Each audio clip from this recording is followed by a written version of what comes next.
The sky so far, but I can't lose it.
Sim racers from around the globe, honoring a revolutionary era of open-wheel racing. With a beast not easily tamed, roaring around legendary circuits at breakneck speed. When engineers and drivers push boundaries, sometimes too far. When heroes muscled roaring beast wheel to wheel around the hallowed grounds. A time when the only driver aids were his 2 feet. Perfect combination of man, machine, and speed. Experience the competition and the glory of the early 80s IndyCar action. The Lionheart Retro Series, presented by Sim Experience, starts now.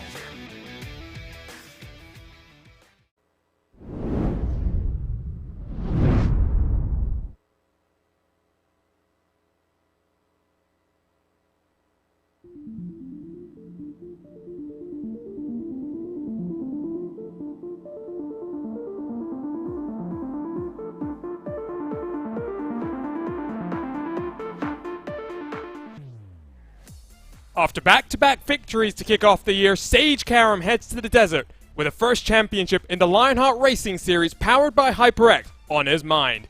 Domination at Watkins Glen, followed by chaos at the virtual homestead Miami, but now the Lionheart Retro Series heads to Arizona as Karam looks to make it 3 out of 3 this season at the Karnox 175 at Phoenix. Hello and welcome back to racespottv for continued coverage of the Lionheart Racing Series. My name is Arjuna Kenkipati, and I'm joined by Dylan Cole for today's actions. TV cameras are provided to us by iracing.com themselves. Additional car cameras provided by RaceSpot's own Tyler Maxson. You can follow along with live timing and scoring by heading on over to timing71.org and using their world-class suite of data analysis tools to follow along with the best in the real and virtual world of motorsports. Let's dive right into our HyperX pre-show because the Lionheart Racing Series is powered by HyperX makers of premier gaming gear like the legendary ultra-comfortable Cloud line of gaming headsets. Whatever you play, however you play, HyperX knows we're all gamers. For more information on HyperX products, visit hyperxgaming.com and don't forget to use promo code Lionheart15, that's LIONHRT15, for 15% off all orders. Dylan, very excited to be back. For the first time, we go short track racing. Phoenix at 1 mile, not necessarily known for being a short track, but we saw tires being very important at the Homestead Miami Speedway. Even more important today when dirty air is going to be so important. The most cars that have finished on the lead lap in this race in the past, just 11. That, I think, indicates just how important attrition will be. Yeah, and hello to everybody watching. It's going to be an interesting race. You know, it's not going to be the same passing fest, I guess you should say, like Homestead Miami was, but you're going to see a lot more of drivers having to deal with dirty air around the short, intermediate track. There's really no way to categorize this, right? It's a 1 mile track, but it feels like a short track, and that's going to lead to a lot of difficulties, I'd say, when trying to make passing work. Drivers have talked about that difficulty, but let's take a look at our driver standings after 2 weeks, presented by Sim Experience. Karam leads by almost 28 points or so at this point now, but of course he's on a run at this point, I should say, that is going to put him in contention for being one of the first drivers to win 4 Lionheart Retro Series races in a row. Notable names up here in the championship, though, Dylan, include the rookies. Great runs from Danny Roberts, Nick DeGroot, and Matt Taylor so far. They find themselves nestled in the top 10. I'd almost expect a lot of rookies to be battling for some of the top 5, top 10 positions in the championship this season by virtue of there are so many rookies in the championship. I mean, over half the field comprises themselves of rookies. So, not a surprise. Trevor Malone, I know he's not a rookie, but he hasn't had that much experience. He almost got a win at Homestead. So, I do wonder, is he going to get that oval magic back a little bit tonight here at Phoenix? That teal-colored machine should be very strong to take a look at. Rookie standings first, presented by buttkicker. Of course, Roberts, DeGroot, and Taylor find themselves in the top 10. DJ Clark, GSRC's own Clark, after a very impressive podium run in our season opener, finds himself down in 4th. Some work to do on the ovals, but of course, some big names that we'll watch out for. Of course, Dylan does say lots of these rookies as well. The team standings, though, presented by HyperX. I think this is going to be a back-and-forth battle, Dylan. You can see Raven Motorsports, Graphics LC, an Uncontrolled Chaos, Elite West. There is not many points separating all of these teams, and it is a very long 18-race calendar. Yeah, an extremely long 18-race calendar, and there's really nothing that you can do to separate any of these teams. I mean, look at this. We're 2 races in, and all that changes in the standings is, well, one driver, that's it. One position can change a complete spot in the table. I mean, that just leads to an exciting next 16 rounds. And I know we're talking about the standings right now, but from what we've seen, we've had an oval, we've had a road course. This is, I guess you could call a short track. We're really going to so many different disciplines already, and it's a nice sneak peek of what will be to come for this season. I've really enjoyed this season so far, and somehow we're only 2 races into it, or so I've been told. Here are your series details presented by -273, the premier name in karting gloves. Their industry-leading gloves are super lightweight and durable, made of breathable poly spandex. Whether you're a kart or a sim racer, -273 gives you the control to reach victory lane. For more information on -273's full line of gloves and apparel, visit -273.biz, and don't forget to use promo code -273LHRS15 for 15% off all orders. And we took a look at those championship standings, Dylan. Arai noticed the defending champion finds himself committing full-time to the Lionheart IndyCar Series. We will have a new champion this year, and you know what? It's quite hard to discount Sage Karam so far. Yeah, Sage Karam, the first ever driver to start off a season with 2 straight wins. I mean, he wasn't having the strongest of runs, I guess, earlier tonight in the IndyCar iRacing Challenge. And you know what that means? It means he's going to be hungry to get some positions gained and potentially some positions kept here today. Did not have the best qualifying run at Homestead, but I don't think that necessarily matters on the oval. It's really about keeping your car clean, and I can tell you what, there's going to be a lot of incidents with cars going 20 miles per hour slower than others on turn entry. And I think, strategy is going to be so important. Let's take a look at some of our event details here. We return to the desert after a year's hiatus. This race has been run in 3 of the previous 4 seasons so far. Race 1 won by the one and only Lionheart IndyCar Series king, Adam Blocker. But Mark Cohn, the defending race winner, he took the lead in the final 30 laps of the race and actually claimed his first ever Lionheart race win after an incident between the leader, Dylan McKellar, and Sage Karam and Dustin Wardlow. We saw the prior 2 drivers there competing for victory at Homestead, Miami. But I'm not so sure about today, Dylan. I think pole position is going to be oh so important. Staying out of trouble, like you said, as well. But pit strategy, undercut will be very powerful, but at the same time, we've seen these cars turn into rocket ships on late race runs. Yeah, these, because it's so difficult to pass here, I mean, it's really a one-groove track. You can maybe get a run around the outside or maybe down inside in turns 3 and 4, but when you're going into turn 1 and 2, you really want to get a dive down low. You want to get the largest arc you can into the corner. It's so different to Homestead than that. I mean, it's funny. We're still talking about ovals here, but each oval section, it's so different from one another, Arjuna. Well, you can see there, Gatorade victory lane on the iRacing service. Karam has already visited the HyperX victory lane on 2 occasions this season. Like Dylan says, he looks to try and become the only driver to make it 4 consecutive race victories in this competition, but he's got some competition today and the next time out to deal with. Here is the track map. The very unique configuration of the Phoenix Raceway, nestled in Avondale, Arizona, Dylan. You've got that big dog leg, which, of course, now is littered with cones. Drivers are going to be unable to cut the track there. It does mean that drivers trying to go 2 and 3 wide have to watch out through that very tricky back straightaway. I don't think they'd want to cut too much just with how much these cars can get unsettled. They'll definitely go to the cones. I don't necessarily think it's the most flat there compared to the back stretch banking. So it's going to end up being very minute cutting, I guess you could say. But yeah, the cones are there. You go around 3 and 4. It's the flattest section, flattest turns of the track, and it's honestly flatter than that dog leg in the back. That will be, I think, where we're going to see the most passes happen. I think passing is going to be tough today, Dylan. I'm not sure how confident some of the drivers are as we say hello to you for the first time in quite a few races as well. A little bit of disconfidence in some cases, a bit of worry in terms of how traffic is going to play out as well. If you're a driver who starts at the back of this field, how do you approach this race? If you're a driver in the back of the field, you've just got to hope that you keep your car clean. You can pick off one driver at a time because this is not the kind of track that you're going to make up multiple positions on in one corner on one lap. You got to go 1, 2, 3 laps at a time. That's the important part about Phoenix in the Lotus 79. And qualifying then gets underway for the 3rd time this season. Solo car qualifying, get 5 minutes to set their fastest lap times. Only 2 timed attempts as well. So we have seen certain drivers maybe hold their horses, wait till late in the run to head out onto track. And not so Sage Karam today. There you can see championship leader has a brand new car. We've seen him in the white. Sage Karam is going to get a new HyperX car in the first 2 rounds of this season. And now with that brand new machine, looks very spiffy as well.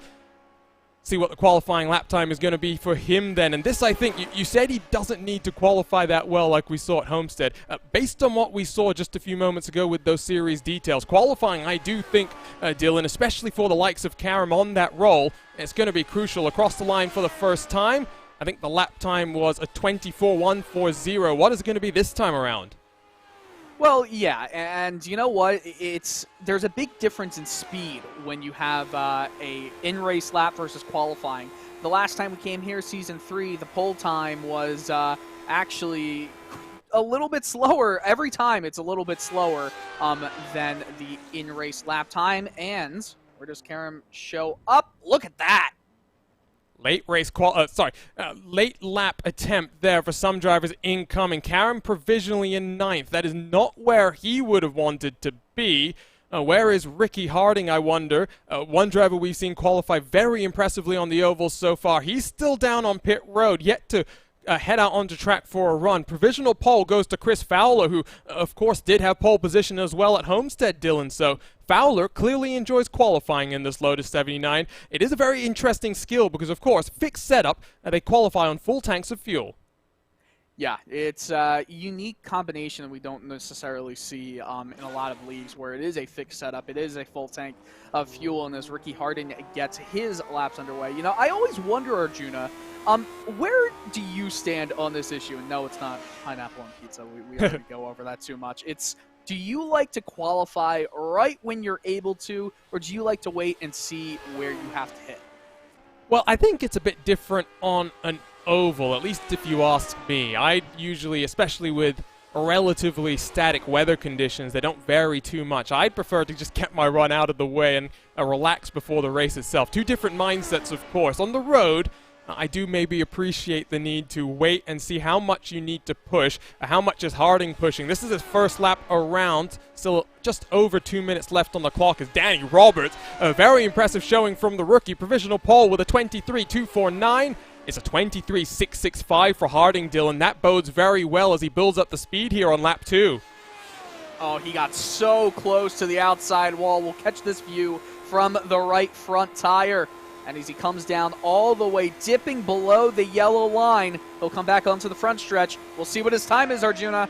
23.269. It's oh so close, but he's 0.02 of a second slower, and that puts him into 6th position. That gives you an indication of just how close these lap times are. And Dylan, with 175 laps on the agenda, if we go green, 23-second lap times, that is going to be a very quick race. Yeah, it would be an extremely quick race. I feel like most races at Phoenix in open-wheel cars are generally quicker than a lot of others, just by nature of how the car works, how the track is.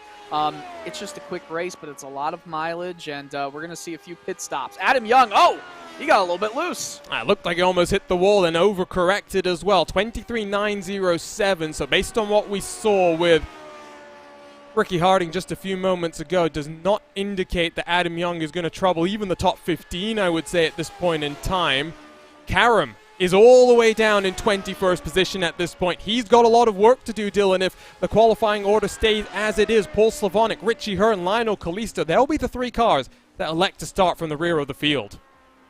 And you know what? It might not be the worst decision to do that. I know we've been talking so much about the importance of your starting position here, but Arjuna, at the same time, it's so important to keep your car clean, and that's going to be a lot harder from the back than it is the front.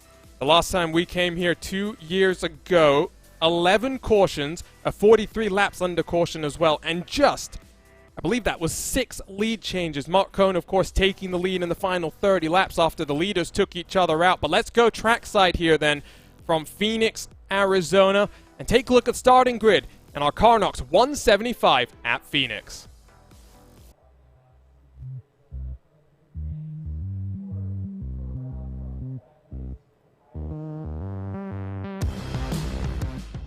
Here's a look at the buttkicker starting grid. It is Danny Roberts on pole position. Very impressive run from the rookie. To the outside, Chris Fowler, pole position at Homestead.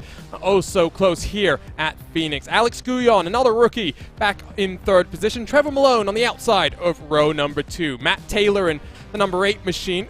Very impressive runs from him in the opening stages of the Lionheart Racing Series. He starts on the inside of row 3 with Ricky Harding on his outside. Dustin Wardlow back in 7th. He'll have Chris Reagan in the purple and black machine alongside. Mark Cohn, former Lionheart Retro Series Driver of the Year. He starts back in 9th position alongside teammate Chris Lanini. Craig Forsythe makes his Lionheart Racing Series debut alongside Jean-Francois Matt. That's row 6 on the grid. Big Joe Hassett, Robert Mikes, they're row 7. Series organizer George Anzaldo, he's back in 15th position alongside motorsports.com editor Nick DeGroot. Ariel Alanis, DJ Clark, they're 17th and 18th position. David Surratt, Paul Jenkins, Sage Karam, lots of work for him to do if he wants to make it 3 race victories to start this season off. On his outside, Ron Hacker, Michael O'Brien, Mike Rigney, they share row 12 on the grid. We've got a very big field of cars. Aaron Morgan, Covey Moore, Gary Corley, Isaac Snyder, Chris Staples, Caleb Benke, another newcomer to the series, all the way back on the edge of the top 30. Final cars that set qualifying lap times: Adam Young, Mike Razmas, about half a second separating our qualifiers, and Lionel Kalisto, Paul Slavonic, the teammates, they're 33rd and 34th. And then Richie Hearn, former Indy 500 driver, he brings up the tail end of the field.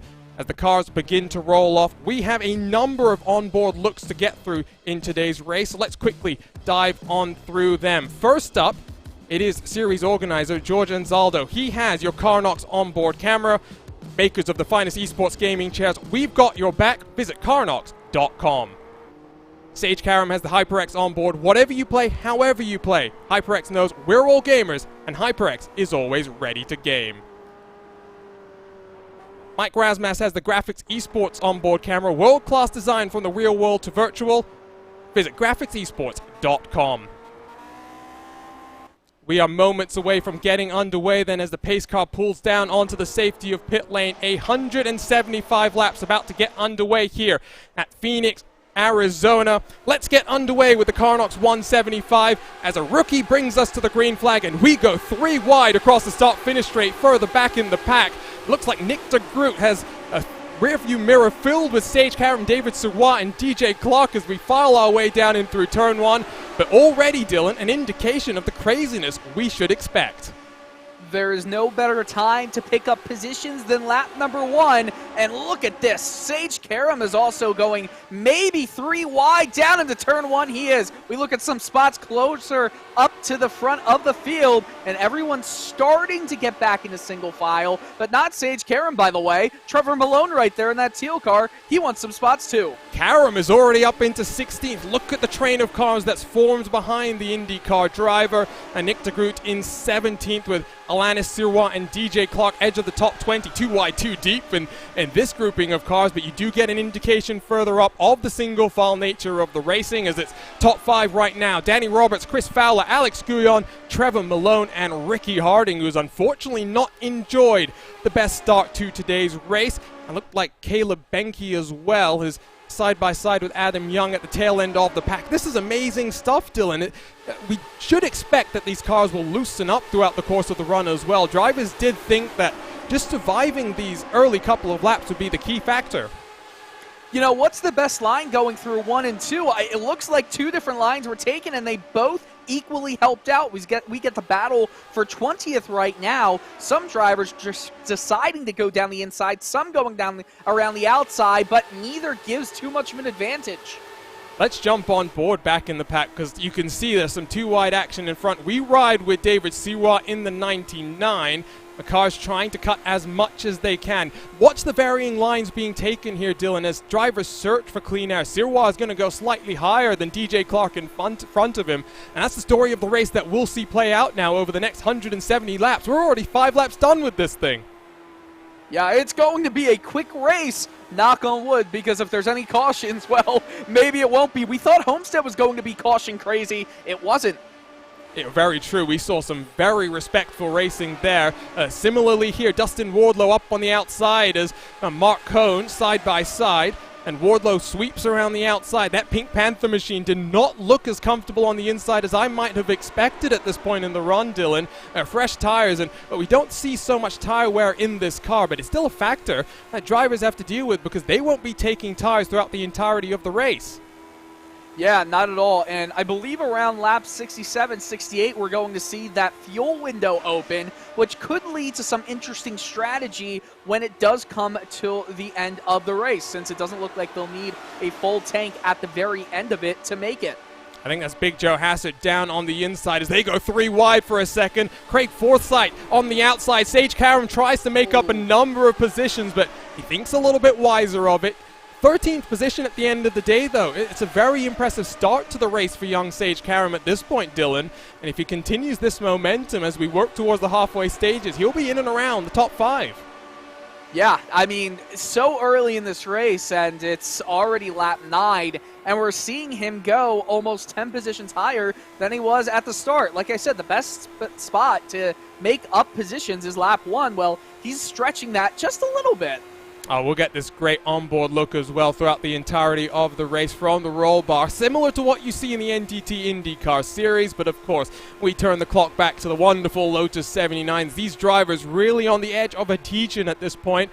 Karam gets fed some dirty air by Joe Hassard and now tries to find the lower line to run. You can see, though, momentum switching back and forth in front. Mark Cohn now to the outside, trying to get around Dustin Wardlow. He makes it stick. He's up into 8th position, Dylan.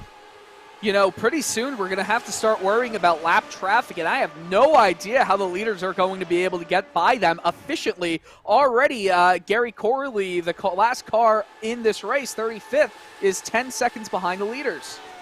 And you can see there, Danny Roberts, using the clean air, has managed to build up a 1-second buffer over Chris Fowler behind. Of course, fixed car setup for all of these drivers. No switching in between qualifying and the race. They have the same in-car tools that they had at their disposal during qualifying.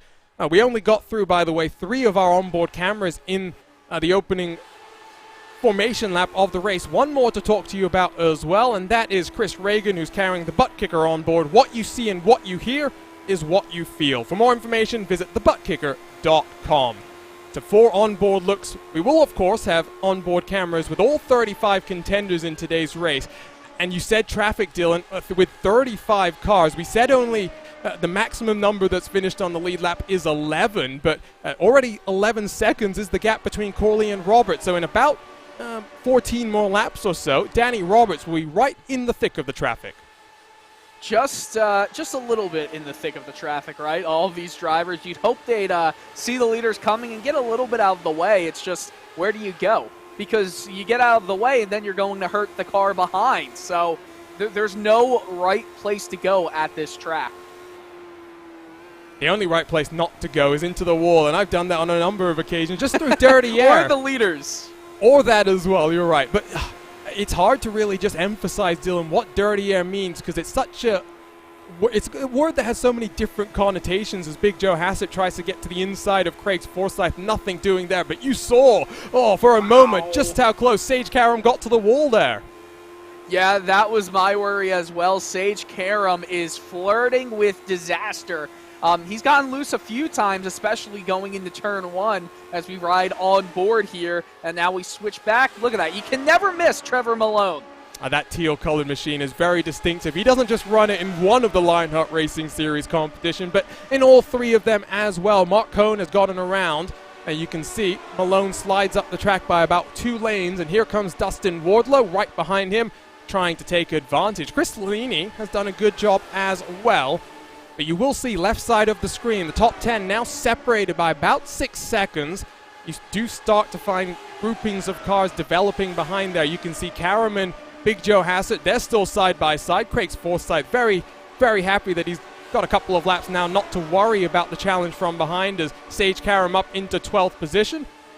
I wonder if Joe Hassett will try and sling it back to the inside. Thinks better of it for now. Take a look from the rearward shot. I love some of these cameras that we can get on the iRacing service, Dylan. I forget who it was. It was Ben Constanduris about 3 weeks ago, and we were at a race at Le Mans, and he was saying, can you tell me what camera that is? Because I need to take a picture of that and send it to the actual TV director at Le Mans, because he needs to have that in the real world. You know, there are a lot of benefits to virtual racing in this service. And part 1, it's a lot cheaper. Part 2, it's a lot safer. Part 3, you get some pretty shots with it that you can then put to the TV directors and get them to staple some of the cameras on board with some beautiful shots. This one, though, is a staple of the real world. Well, I was going to say as well, it's not just us in the broadcast booth that get that flexibility. One of the Lionheart sponsors, SimSnap, does a great job capturing the moments and emotions of all of the races. You can follow along with Lionheart social media to stay involved with all the work they do as well. We ride on board with Dustin Wardlow. Was hoping to use this wonderful roll bar camera just a little bit, but we are seemingly at that point in the run where, at least in the top 10, unless your name is Sage Karam, you don't really have too much to work with. And unlike what we see in the Lionheart IndyCar Series, Dylan, we don't have in-car tools. We were talking about this before we came on air. The only thing drivers can do, well, use their 2 feet and the steering wheel in their hands. Yeah, not have... Oh, no, the cones! Oh, and a yellow! Looks like everyone is okay. I believe that's Ron Hacker. That might be the one car that is unfortunately going to find himself done for the day. Indeed, yes, he's already reset onto pit road. So the first RaceSpot.tv replay to take a look at, and it does involve Ron Hacker. Looks to the inside. That might be his... Oh, that's a lot worse than it looked like. That is a lot worse than it looked like. Struggling to pick out what car it was as well, Dylan. Let's see if we can go into the super slow-mo. It's a Graphics LC car. Can't read the car number from here, but it's just that inside car coming up. It's the number 68 of Mike Razmas. Yeah. Now let's see if we can spool it back and take one more look from his onboard. Like I said, A lot safer. Mike Razmas said apologies. It looked like netcode to him. You know, still that brief, that little moment where you don't see them necessarily touching, but that's going to lead to a lot of race over signs for these drivers. 3 cars involved. I don't think anybody else, unless, yeah, just 3 cars. That could have been a lot worse, Arjuna.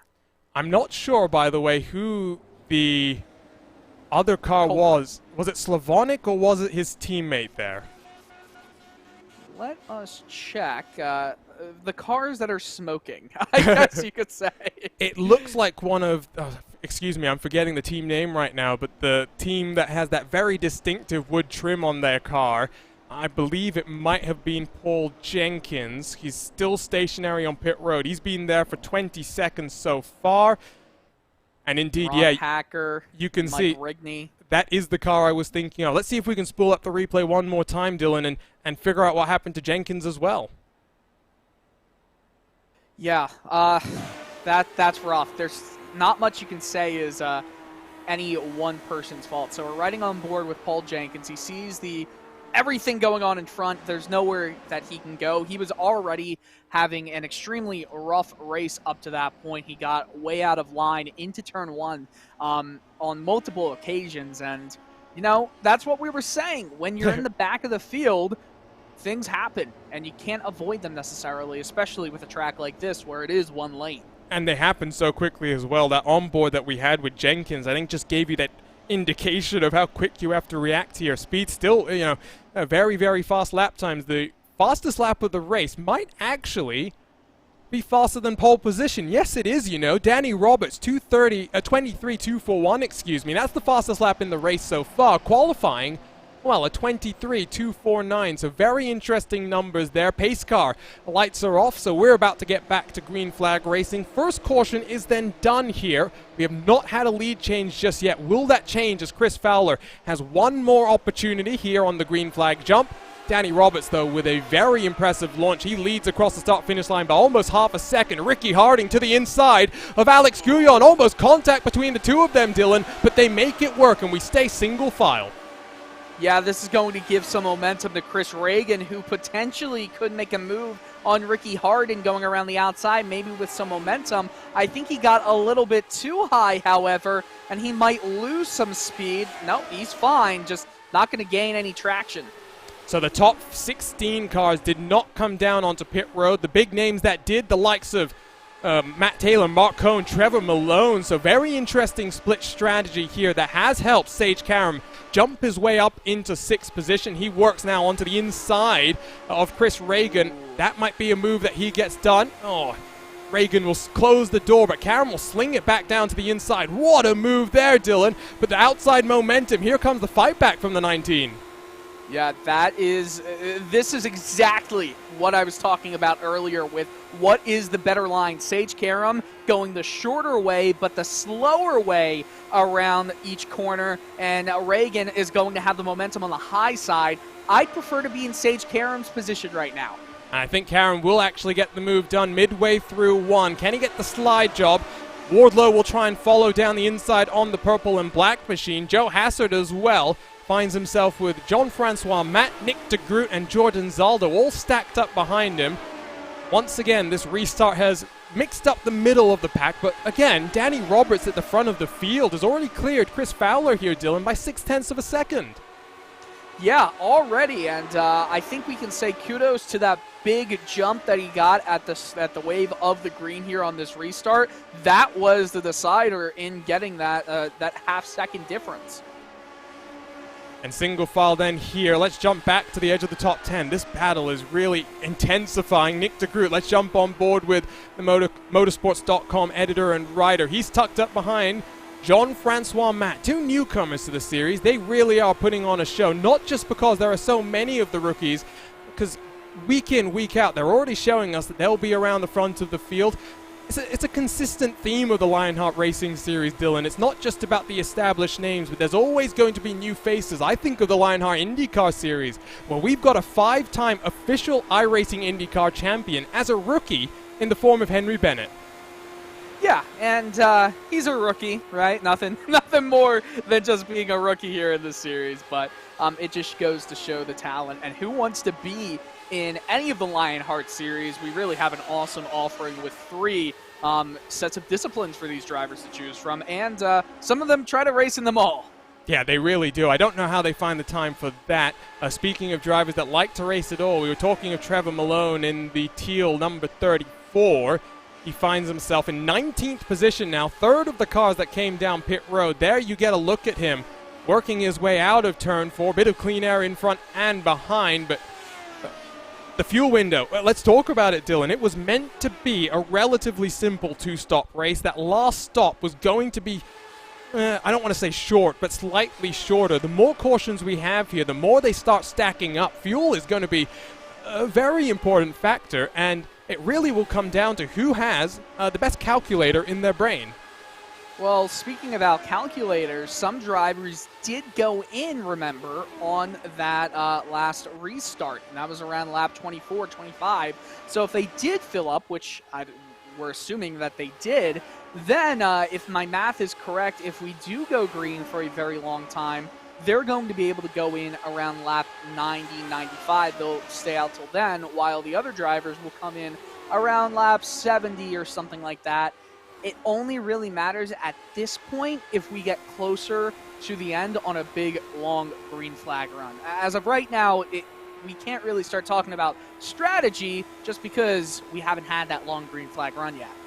Much like what we saw, though, in the first race at the Virtual Homestead Miami, though, Dylan, very respectful racing and drivers giving each other plenty of room. They're not forcing the issue too early on. We ride on board with Ariel Alanis in the number 25, stuck behind the series organizers, George Anzaldo. He'll try and find a way past, but no one forcing a move so far. Out of the 35 starters, we've still got 32 cars circulating after the one and only caution. Yeah, pretty good attrition rate right now. I thought it would be a lot lower, but as we did see from Homestead for the first half of the race, it was relatively clean altogether racing, and then it got a little bit choppy with everyone, a little bit hairy. So I do wonder if we're going to see some of the same here in actual IndyCar Series races here at the real-world Phoenix International Raceway just a few years ago. I mean, we did see how strung out everybody got and how these big gaps formed, and I don't think we're going to see just as big of that here, but I think we're still going to see some stringing out if we get green flag runs. On board with Chris Reagan and the butt kicker on board. He's stuck in 6th position right now, unable to really close the gap to Sage Karam. You see him tucking the left front just below the yellow line through turns 1 and 2, ducks down below that dog leg as well. Once more through turns 3 and 4, different lines being taken by all of the drivers. Karam just tries to roll momentum, build the speed out of turn 4 to try and close the gap to the driver that he was side by side with across the line at the conclusion of our season opener, Ricky Harding. Oh, very high line being taken by Karam there. Doesn't look as though his car is too comfortable. Reagan will close the gap. Back in the pack though here, Dylan. Couple of rookies scrapping it out. You've got David Sirois in front of DJ Clark, who had a very impressive debut to finish 3rd position. Back in 14th position right now, one of the last cars that didn't come down pit road. He really does need to make sure he doesn't get swarmed by the cars behind him. And I think he's doing quite a good job right now. Remember, it's going to be hard to gain positions. I don't know if caution is out. Someone must have gone out off somewhere on the track. We'll get that in just a few moments. There it is. It's Michael O'Brien in the 45 car. So we did expect a couple of cautions in today's race. Avatar Auto Racing, they have a car. Seems to have had a self-spin as well. We'll spool up the replay here, Dylan. And it looks like coming out of turn 4 with the 5 car behind. That's Caleb Bensi, newcomer to the series. Oh no, we'll have to take an aerial look at that one. There was definite contact between the two of them. Yeah, that's too aggressive, I think. Too aggressive a spin to just be because of a self-spin. Remember what I was saying before, we're going to see a lot of these incidents happening when one driver tries to go down low and another goes 20 miles per hour difference in speed. And, well, that's what happens there. Pretty clear on whose fault that is. Oh, this time pit road is a much, much busier place. All of the cars that didn't come down that first time around, they come down. Everyone who came down, they find themselves cycling to the front of the field. So it will be Matt Taylor, Mark Cohn, Chris Lanini, your new top 3. Now the question becomes, who wins the race off pit road? Can Danny Roberts, Chris Fowler, Alex Guyon stay in the top 3 there? You can see Roberts has just reached into his box right now. And has he gone up on the jacks as well, Dylan? He has. He's getting tires here. And he's going to lose the race. He's not going to just lose the race lead. I think, you know what? Sage Karam might have beaten him out. I don't know. I think Karam was just a 100th maybe behind there. And it looks like it's going to be Karam behind Roberts. But Roberts definitely did lose one position there, and obviously all the positions from the cars staying out.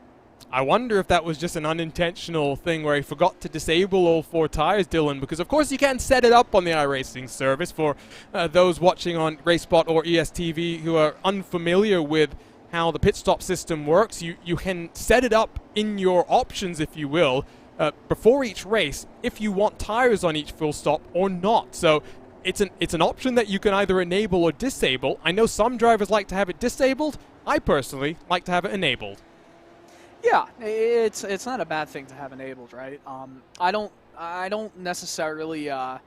Honestly, I've never even paid attention too much to it. I don't really do too many races to, I guess you could say, worry about having it enabled. You know? Clearly you don't do enough endurance races. That should be That's the fair one. Yes. I don't do any endurance racing. My idea of endurance is 50 laps at Bristol. Well, let's not talk about some of that stuff that we've seen on racespottv recently. Yeah, my idea of endurance is 20 laps at Bristol. Well, I must say, second caution of the day, we had the minimum we've had, and I'm trying to knock on all the wood around me, is 8 in one of these races. All of them have been, apart from this first one that we ran in Season 1, which was 150 laps, the recent races have been 175, 8 to 11 cautions. I don't necessarily think, Dylan, we're already about almost a third through this race so far. I'm feeling pretty optimistic now about how the rest of the race is going to go. Yeah, me too. I think drivers have been fair, but you know what?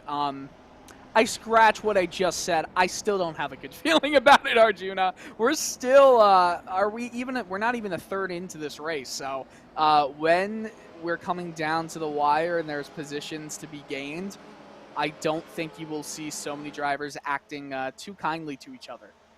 Lights are off on the pace truck, so it will be Matt Taylor at the front. He finds himself there as a result of strategy. He's got Mark Cohn, Chris Lanini, and Craig Forsyth making his Lionheart Racing Series debut behind him. Green flag waves for the third time today. We get underway once more at the Karnox 175 at Phoenix. Did look for a moment there. It was 2 and 3 wide action coming across the start-finish line. Sage Karam, Danny Roberts, who were scrapping it out. And Danny Roberts, Dylan, has lost out what might be a crucial position. Here comes Ricky Harding down to the inside as well. Yeah, Danny Roberts has to be careful, especially right now because he almost hovered a little bit too close to the outside wall around turns 3 and 4. Looks like he will slot back into position number 12 and get back on the horse. Sage Karam is in front. That is crucial for Sage as well. He's now the second car that's on fresh rubber, or rather full tank of fuel, and if we go green for an extended period of time here, that might be one of the deciding factors that we look at. Caleb Bensi up into 8th position. It really is, Dylan, not just the rookies that we saw in the first couple of races, but in Craig Forsyth, Caleb Benke, 2 drivers making debuts of their own. They're running up in the top 8 right now. Incredible stuff. Yeah, it is really incredible, but we do have to remember that it is partially because of the cycling out with the pit stops. Caution is out. Ooh. I do wonder, and it looks like he's already towed himself back in, and it's going to be David Asaurus. Well, I can give you a bit of an update, Dylan, because I saw he was stationary on pit road for a significant amount of time as we came back to green flag. 3 minutes of damage repair there. And that, you know, is highly unfortunate. David does everything that he can do in his power to avoid the caution coming out. Wow. He went down to the very inside of the track expecting that that would not bring out the caution. That is very unfortunate, Dylan. That is just the iRacing automatic race control system saying, car stopped on track, let's get the caution out. iRacing typically has a fairly solid automatic caution system. There have been times where I felt like I was wrecked out and needed a caution, and they didn't come. So I'm surprised that that was flown right there. Usually, if you're way off the racing line and it's just yourself, there's no caution thrown. So I do wonder if there was a bit of magic used to get that. I wonder if maybe just the fact, Dylan, that he was all the way down on the inside. Of course, the dogleg as well must factor in differently than most infield sections would at a typical oval. I wonder if we just got slightly unlucky there. 3rd caution then of the day. Yeah, definitely unlucky right there. And this is the most phantom a caution can be on the iRacing service. You know, this is iRacing's debris caution. Well, I was having a debate with some people about stages and debris cautions recently. We won't dive into all of those details because IndyCar does it right, NASCAR does it wrong. But wow, you're just completely. I was going to play it a little bit cooler than that. No. I will speak my mind on this one. It's Matt Taylor, Mark Cohn, Chris Lanini at the front. We are under caution for the 3rd time today in the Karnox 175 at Phoenix. Interesting stat that we didn't really talk about in the pre-race here, Dylan, was that there has never been a repeat pole sitter or race winner at this track. We continued that trend, of course, with the pole position record today. But Jason Galvin, Mark Cohn, they're 2 drivers that I'm watching out for now in the next part of the race to see exactly what they can do. Yeah, and by the way, just before we continue on that, Mike Rasmus has been given a internet connection warning by race control, so we'll have to monitor that and see if he has to be taken out at any time. But what were we? Why I just lost completely what we were talking about when I was listening into race control there. Well, no, what I was saying is that we've never seen, you know, repeat pole sitters or race winners at this track. Jason Galvin, Mark Cohn, they were the 2 drivers in this series that I thought might be potential race winners here. Galvin has the most laps led at 97. He's not in today's race. Mark Cohn then in 2nd position. He finds himself in the prime opportunity to make some Lionheart history. I think there's going to be a lot more twists in this tale tonight. You know, we're on lap 52. Are we now halfway? No. No. A third of the way through? No, we're not. There's still a lot that will happen. You know, we were saying that it would be a quick race, but now here we are, 2 cautions and a debris caution later, and we're currently not even a third of the way through. I wonder, this race, this might be our little endurance test. Well, you're just talking about endurance races, Dylan. Yeah. You know, this is why I'm announcing it and not in the race. Why would I ever announce and race at the same time? That's ludicrous.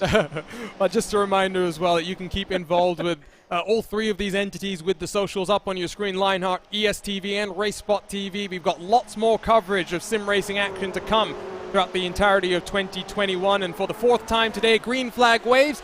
Matt Taylor brings us back to the green flag here at Phoenix with Cohn in 2nd, Chris Lanini in 3rd, Craig Forsyth, and then Trevor Malone 4th and 5th respectively. Question becomes now, at least for me, how long does Sage Karam choose to be patient at this point now, Dylan? Yeah, I know we talk about Sage Karam so much, but he really is one of the most aggressive drivers in the field, combined with being one of the best, and he's trying to dive down the inside of Chris Fowler. Doesn't work. He's going to lose some momentum here. Fowler, will he try and move into turn one? He will. Oh, look at the send as well, but the momentum Daring from Covey Moore holds the position. Here comes Karam to send it down the inside through the dogleg. Wonderful racing here at Phoenix, and Sage Karam back up into the top 10. We do talk about him a lot, but like we say, Dylan, he always puts on a show. He has won 2 races in this series. He's also won a race in the Lionheart IndyCar Series. Sage Karam is on a mission for a championship this year. Has never won a championship in the Lionheart Retro Series. He really wants one, of course, with being the all-time win leader in this series. I think it's 14 right now, right, Dylan?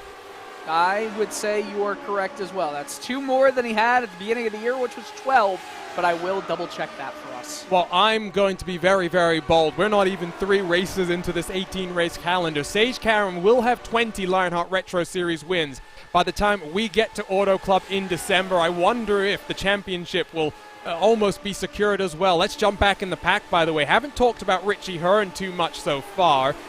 Tries to get to the inside of Lionel Kalisto.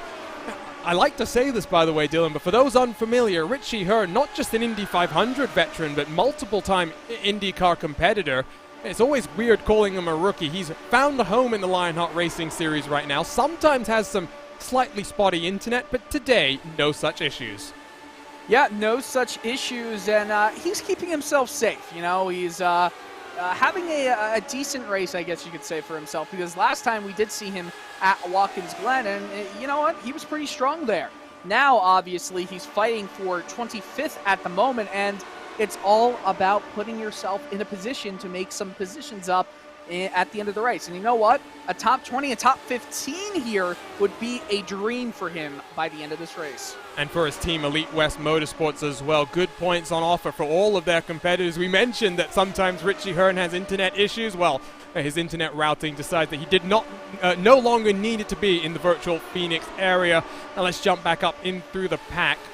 See Chris Reagan, Ricky Harding, they're battling it out for 13th and 14th. Sage Karam has just got past Covey Moore.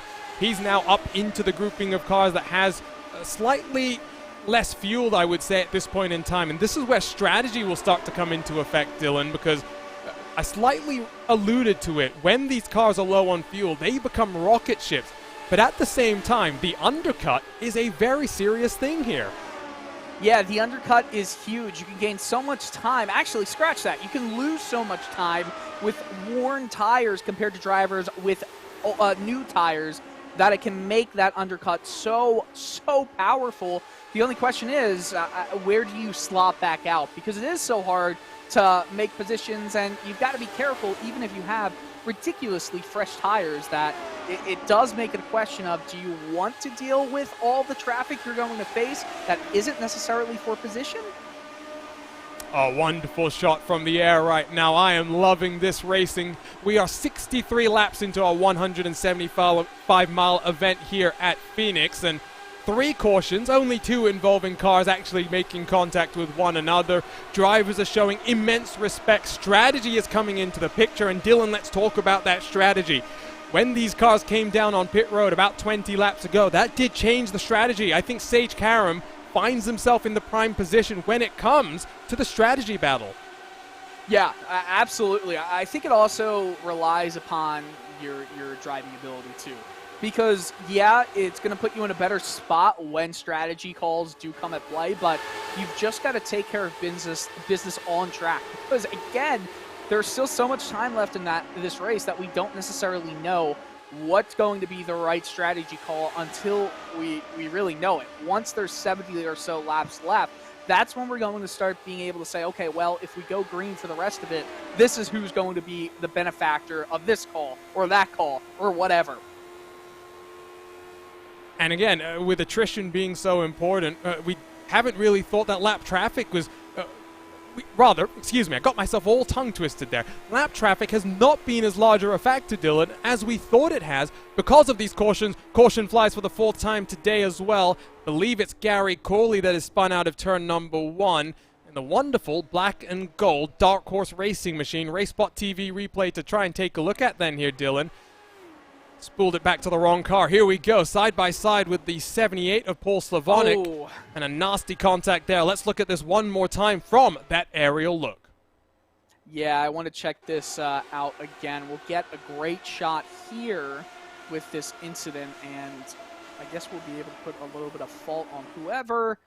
There's a huge gap, comes back up high. Yeah, that's it's definitely not on Corley right there. Well, the interesting thing that I noted was Slavonic actually put multiple tires below the yellow line, so slightly different choice of line in the corner, maybe compromising the way that that car rolled through the middle of it. Slavonic comes up into Corley. Corley, the big loser. Pit stops underway. We were just talking about strategy. Sage Karam stays out on track, Dylan, in what is a very interesting strategy call. Yeah, it definitely is, but you know what? Track position is so important, and he might be thinking to himself, you know what? There's going to be more cautions in this race. I want to get myself onto this strategy in case we go green or we have some timely cautions in the last third of the entire event. Well, they're pinning right around our projected green flag fuel window. 67 to 68 was what race control had indicated would be the typical window. Matt Taylor then, the first car out of pit road, cycles down into 14th position. Lots of dirty air in front of him, lots of work to do as well.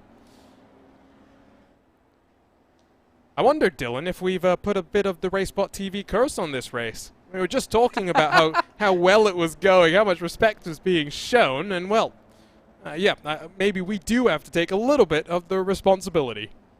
You know, typically the responsibility for calling jinxes all lies on your plate, Arjuna, but I'll accept some of it. It's not the most delicious plate of food, but I'll take some of it.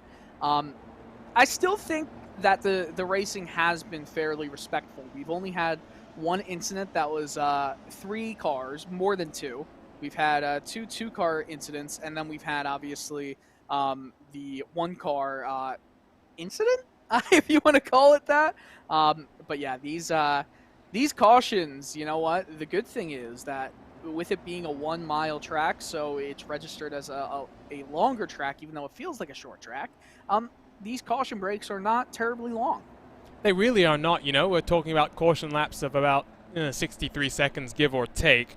I'm trying to think, Dylan, what's the track that calls itself the world's fastest short track? I think it's Richmond, right? Yes. No, it's Bristol. Oh, no. One of them calls themselves the world's fastest short track, specifically for open wheelers. So it's either Richmond or Iowa. That one is for sure. The point being, though, the caution laps there, sometimes as long as 90 seconds. Yeah, Iowa. It's Iowa. You're right about that. I thought it was Bristol, but you know what? I looked it up, and no, it's Iowa brands itself as the fastest short track on the planet. So good call there. The only reason I know that, Dylan, is because I did my research for a broadcast there once, and it's stuck ever since. I thought you were going to say I did our research for this broadcast, and I was going to be like, are these shots fired or are they not? Well, the great thing is, with the lights off on the pace truck once more, I will shout out all of the Lionheart Racing Series admins. They do a great job keeping us informed. We get a great media guide. It does not just include the fuel windows, various stats and facts as well, but the safety truck back down onto the safety of pit lane for what feels like the 5th time today. That's because it is the 5th time today. At the front, Sage Karam, Chris Fowler, they lead a whole train of cars that stayed out once more on this caution. Let's get back to green flag racing at the Karnox 175 at Phoenix. Where are the first of those cars, Dylan, that have come down pit road, you wonder? Matt Taylor in 14th position, as I think Gary Corley has already had a bit of an issue. He's reset back onto pit road. We stay under green flag conditions this time then. Oh goodness, I thought we were going to have another yellow. I got a little bit worried there, but all is good. Danny Roberts has recovered up into 3rd position now. He's got Ricky Harding, Chris Reagan all over his rear end at this point in time. Let's jump on board with the series organizer, George Anzaldo, and the Karnox onboard camera that he has. He's stuck in 10th position right now, Dylan, and once more, we'll see the different lines being taken, and I think by the time we get to lap 175, you will see cars all the way up, ripping the wall, trying to find momentum.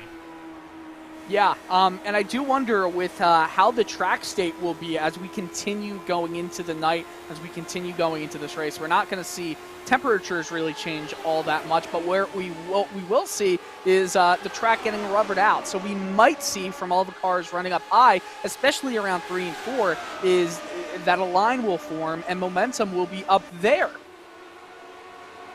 Jean-Francois Matt then in front of Anzaldo at this point in time. Wardlow and Reagan, we saw 3 wide for a moment just in front of them. Chris Reagan has dropped from 5th down into 7th. Nick de Groot has taken advantage of Jean-Francois Matt, tries to sling it down the inside as we cross the halfway point of this race. Sage Karam leads by 7/10 of a second and looks to try and make it 3 race victories to start off this season. And the question really becomes then, Dylan, with the strategy, I like to put my commentators on the spot. I'm going to make you give a prediction here. Who's going to win this race? Who's going to win this race? Oh, man, you're giving me this prediction so early. You're just giving me the chance to jinx it. I'm going Sage Karam. I don't see anyone else who's going to win this race. I think Sage Karam is going to make it 3 for 3 for the second time in his career and the first ever driver to make it 3 wins in a row to start a season. He came into this race with just 33 laps led at this track. He has struggled a bit more than one might have expected, but is very much swinging in his favor. Great battle, by the way, between George Anzaldo and Jean-Francois Matt that we've been taking a look at over the last couple of laps. We're at this point where I'm starting to wonder, not just for these drivers, but you can see in front of them Dustin Wardlow, Chris Reagan, they're starting to get a bit more feisty. Reagan will really rip momentum, as you can see. I think that's Ariel Alanis all the way up on the outside. No, excuse me, that's George Anzaldo in the blue and black. So we will start to see different lines start to develop. And I wonder if we'll start to see lead changes start to happen as well, Dylan, because I don't think we've had one under green flag conditions just yet. Yeah, and I think that just goes to show you how important having clean air is at Phoenix. You know, a lot of short tracks when we have open wheel cars there, we've seen in real world circumstances, such as Iowa. We didn't really get to see them back at Richmond because of everything going on in the world. But we did get to see them at Phoenix a few years ago in IndyCar. And you know what? There were not too many passes for the lead during green flag conditions because of the dirty air, but it provides a different challenge for these drivers. You know, if we had every race like Homestead Miami where it's just back and forth, then it wouldn't be as special as it was. And it really makes you work for your race victories as well. That's a very good point as well. We're going to step aside here live on RaceSpot.tv for a quick commercial break. Don't go anywhere. Continued coverage from the Lionheart Retro Series continues after this.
Welcome back to Phoenix and the Karnox 175 and coverage of the Lionheart Racing Series on racespottv and ESTV. As we come back from commercial break, it's a pass for the race lead as Chris Fowler takes the race lead away from Sage Karam in his quest to make it 3 race victories to start off the season. My name is Arjuna Kankipati, alongside is Dylan Coyle. And Dylan, we have just seen the first pass for the race lead under green flag conditions, and it is a significant one. Well, of course it came right at the end of that ad break right there. We were talking about it. There had been no green flag passes for the lead in this race so far. Right there, it was one, and Sage Karam is now falling off like a rock compared to Chris Fowler. I wonder maybe if fuel saving is starting to be a thing as well, because as we extend this run, Dylan, 44 laps so far on the stint for the likes of Fowler and Karam. Yes, they have had to do some laps under caution, but the left side of your screen, let's show everyone what the stint lengths are right now. You can see back in 14th position, it's Matt Taylor leading the charge of a number of cars on an alternate pit strategy now. Yeah, and you know what? This alternate pit strategy, it's going to only help, though, if we do remain green. I wouldn't be shocked if we have some late yellows in this race, and then all of a sudden everybody gets back onto the same pit strategy, and then all of this discussion was for nothing. But you know what? That's the fun of rolling the dice here at Phoenix. We don't know exactly how this race is going to go. Theoretically, we get to lap 105, 106, 107, drivers could make a pit stop and say, you know what, roll the dice here. I'm going to go on some fresh tires, and if we go green for a long time, I'm going to be in good shape. On board with Chris Reagan in the purple and black number 19. He's tucked up behind Nick de Groot as we ride on the roll bar camera from the 19. You can see they are starting to lose out to the cars in front of them. Reagan starts to get more aggressive, rolls the outside as he tries to find momentum to pass the 89 in front of him. Watch the over-under attempted down into turn 1 now, Dylan. De Groot's going to try and defend it, but momentum on the side of Reagan. Yeah, it's some great defending right here, and as we get back onto the backstretch, who's going to have the momentum? I think, caution is out. And we'll have to see exactly what happens. Arjuna, you're quicker at it with me. But, we've got a car flipping over. It's Chris Staples. It is Chris Staples indeed, the number 96 with some very distinctive colors on it as well. Upside down, went for a toss, and racespottv replay then to take a look at here. They're almost 3 wide, and it was with... I'm struggling to see from that angle that we had there. We're just squeezed into the wall. And we'll have to take a look from the onboard there from Richie Hearn, because I think he had a car that went hop, skipping, and jumping over his roll bar there. I think his roll bar is not as shiny as it just was. We catch on board Hearn. You know what? That might not result in any damage to his car. It is an interesting one. Let's take a look at this aerial coverage brought to us by ATVO, the graphical partners at racespottv. You can see they try and go too wide in front. It's just a bit of a checkup, unfortunately, for Chris Staples there. The car behind, I think it's Slavonic, has not much time really to react at all. Richie Hearn, I think, might have gotten away with one there. Back to live pictures, though, Dylan. Pit lane, once again, very, very busy. Yep, it's busy, and some of the drivers that are in should not surprise you. Sage Karam into the pit, so is Chris Fowler. So they're going to be on the same pit strategy, and you know what? If we get a few more cautions, they might be able to make the entire rest of the race on a fuel run. I'm not, we're still 10 laps from that point, but if they wanted to just stay out, they could. They shouldn't, because tire life is so important here. Well, yeah.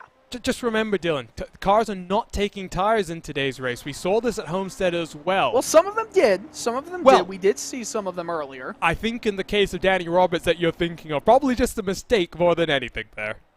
Well, you know what? Danny Roberts is pretty high up in the order, at least before that pit stop. So I'll take what Danny Roberts is having with that. So I tell you what, let's left side of the screen once more show you the, in this case, not stint length, but the last pit stop lap for all of these drivers. You can see it's Chris Reagan and George Anzalda. They are being brave. They are being bold. They last pitted on lap 44 as we work lap 95. They are 50 laps into their stint, and Yes, there have been a number of cautions so far, but with a fuel window of about 70 laps, Dylan, that is an interesting call. Yeah, it is.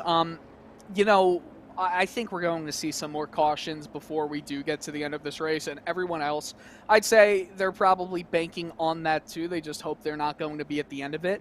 You know, I'm surprised. We've only had, we haven't had the big one, I guess you could say, and with how tight this track is and with how quickly these cars are racing each other, I'd expect more than an incident to come where it's more than 3 cars involved. And I don't have any wood to knock on, but I wouldn't be surprised if we see a big one come before the end of the race. Not to do some fear-mongering here. I just, you know, lights are out there, and lights are still not out on my worries for that. Well, I will say, Dylan, if anyone's getting their commentator's curse out today, it's me. Yeah, it's you. You're really setting yourself up for some trouble here. But like you say, lights are off on the pace truck. Is this our 6th caution of the day, or am I miscounting? No, I think you're correct. It's either the 5th or 6th. 5th if we're being conservative with the estimate there. I'm pretty sure we're on the 6th. There was that Phantom one, remember? There was a Phantom one. We should be fair because David Siwa really did try his best to make sure that we stayed under green flag conditions. Out of 30... A gentleman's yellow. A gentleman's yellow. I like the way of describing that. Out of 35 starters, we are down to just 28 cars. Dustin Wardlow, Mark Cohn, contenders early in the race. They find themselves at the tail end of the field. In the case of Mark Cohn, he's down 1 lap as well. Chris Reagan at the front, though, brings us back to green flag conditions at the Karnox 175 at Phoenix. We have a lot of intrigue to work our way through now, because I hadn't even noticed, Dylan, that Dustin Wardlow, Mark Cohn had found themselves struggling so much. Yeah, I hadn't even noticed that either, and I think that's just because of all the great racing that we've been having throughout this entire run. Mark Cohn is the only driver that's a lap down right now, and I think that, you know, I don't know, maybe he is going to have to race his way. I don't see how he gets back on, because I'm not sure if there's is there a lucky dog in this series? Remind me if I'm forgetting. Well, going back to the point that I made earlier, this is not NASCAR, so no, there is Right, where there is no fake artificialness to it. Hey. If we have a yellow and it ends the race, that's the way we do it here. And that's the way that it should be done as well. Just for the record, you're the one who said that this time, not me. I heard you being blunt, and I wanted to be blunt as well. I couldn't be outmatched there. I'm loving it. This has been a really fun race so far. We've got about 76 laps still left to go. This is the mid-pack battle. Covey Moore, edge of the top 10 with Alex Guyon, Sage Karam, Chris Fowler stacked up behind. Of course, number of cars that came down onto pit road just about 6 or 7 laps ago. It is marginal on fuel, but I do wonder if the likes of Karam, the likes of Fowler, and the likes of Harden all maybe have fuel in their mind. You can see, I don't think Sage Karam is really fighting at this point too hard to the cars in front. Can we just focus on who is in P2 right now? George Anzaldo. He's never won a race. He's the main guy behind the series. What a great job he's doing right now. And that track position game as well has really worked in this favor. How many starts, you wonder, for George Anzaldo? 68 different starts so far. That is commitment to the cause. He has been the main linchpin of the Lionheart Racing Series powered by HyperX since day one. How many top 5s does he have? Because even a top 5 is something that George has struggled with in this series, Dylan. He's only got 2 in his 68 starts. Amazing. And you know what? Chris Reagan, who's in first, he has not had a win. This is his 24th race as well. So we always have been talking about this drivers who have been in the series for quite a while, of course in the case of Anzaldo, they can get a good spot here, a good chance to win this race. What a story that would be as well. It's only the 3rd round of this season, and I think celebrations might extend all the way to Auto Club in December. A fascinating scrap then starting to develop here. We have had a number of cautions, but that always just means that safety cars and strategy takes on that extra intrigue. Where do we head next time, Dylan? Because we've had 3 very different races to kick the season off. The next one, not even close to what we've had. We head to the Canadian Tire Motorsports Park. Yeah, we go there, and you know what? I'm excited for that race because like Watkins Glen for me. Maybe if we didn't have the boot portion, this more so, it feels like an oval road course. Does that make sense whatsoever? Just with the fast-flowing corners, there's really only maybe two corners that, well, I guess in motorsport likes to call it 3 separate parts of a corner. I believe that's, what, is that Moss or Sterling? Yes, that would be the Moss corner, yes. And you're right. Corner. You know, it really does race more like an oval than most traditional road courses do. And that's why I think that the NASCAR Truck Series has always been so entertaining to watch when they go there. I will say, we're a couple of weeks out from that race, Dylan, but it's hard to kind of persuade me at this point in time that it's not going to be Sage Karam domination on the road courses once more. Yeah, but you cannot forget the first Triple Crown race of the year is succeeding that at Pocono Raceway. Oh, man, that's going to be fun. And guess who is presenting that one? Chris Fowler Racing. Hey, Chris Fowler. You know, pole position in both of our ovals so far, Dylan. It's a skill to qualify well, especially when you have a fixed setup that is effectively the setup that you're going to race on as well. So maybe a bit of a trend that we're going to be seeing here. No points awarded for, no championship awarded for the most pole positions. And you're watching a fantastic battle as Alex Guyon is going to get up into 10th position around the outside of Covey Moore. Yeah, and it looks like Sage Karam is going to pounce right now on Covey Moore. A run down the inside. Oh, they're going to get very tight coming off corner number 2. It looks like Karam is going to take the inside. Does not have the momentum, however. Going into 3, they almost touch. Oh, what a great camera angle this is. A great livery as well on that number 15 machine. He holds off Sage Karam. And oh, look how close that they got coming out of turn number 4. Almost contact. Karam throws it down the inside once more. I don't think this is going to work out in his favor, though. Look how close they come once again, Dylan. And this is for 10th position. Settle it down, boys. Settle it down. We still have a good amount of race left to go. Sage Karam, he knows how important these points now are as he just cuts in front. Is he going to clear? And he does, but only momentarily going to 1. What a battle. Oh, they almost touched about 4 times in 3 laps or so. Chris Fowler will try and take advantage of this now as finally Karam clears Moore up into 11th position, but has to defend once more as they enter into turn 3. Almost contact once again. Oh, these drivers are cutting things oh so close, but it's all working out. And I think finally Karam can say move is done, sealed and delivered. That was a little naughty by Sage Karam there. He got right in front of Covey Moore and said, Covey, if you want this spot, you're going to have to drive through me, and he did not do that. I feel like there's a few Formula One commentators that I always think of, mostly the old NBC sports crew, that always said, calm it down here, calm it down. There's still Steve Matchett, I believe, was the one that always liked to say that. Just calm it down here, boys. Calm it down for 21st as well. Mike Rasmussen unable to hold off Chris Lanini, who I think has scooped his way up into 21st position. And look at the names here, Dylan. You've got the likes of Lanini, Rasmus, Richie Hearn, and of course DJ Clark, who is struggling a little bit more today than we saw at Homestead. Yes, Clark was a bit of a benefactor to some of the late race cautions that we had in our season opener, but has not been the easiest run. And I think a driver that's going to be looking forward to some of the races we have coming up on some of the bigger ovals.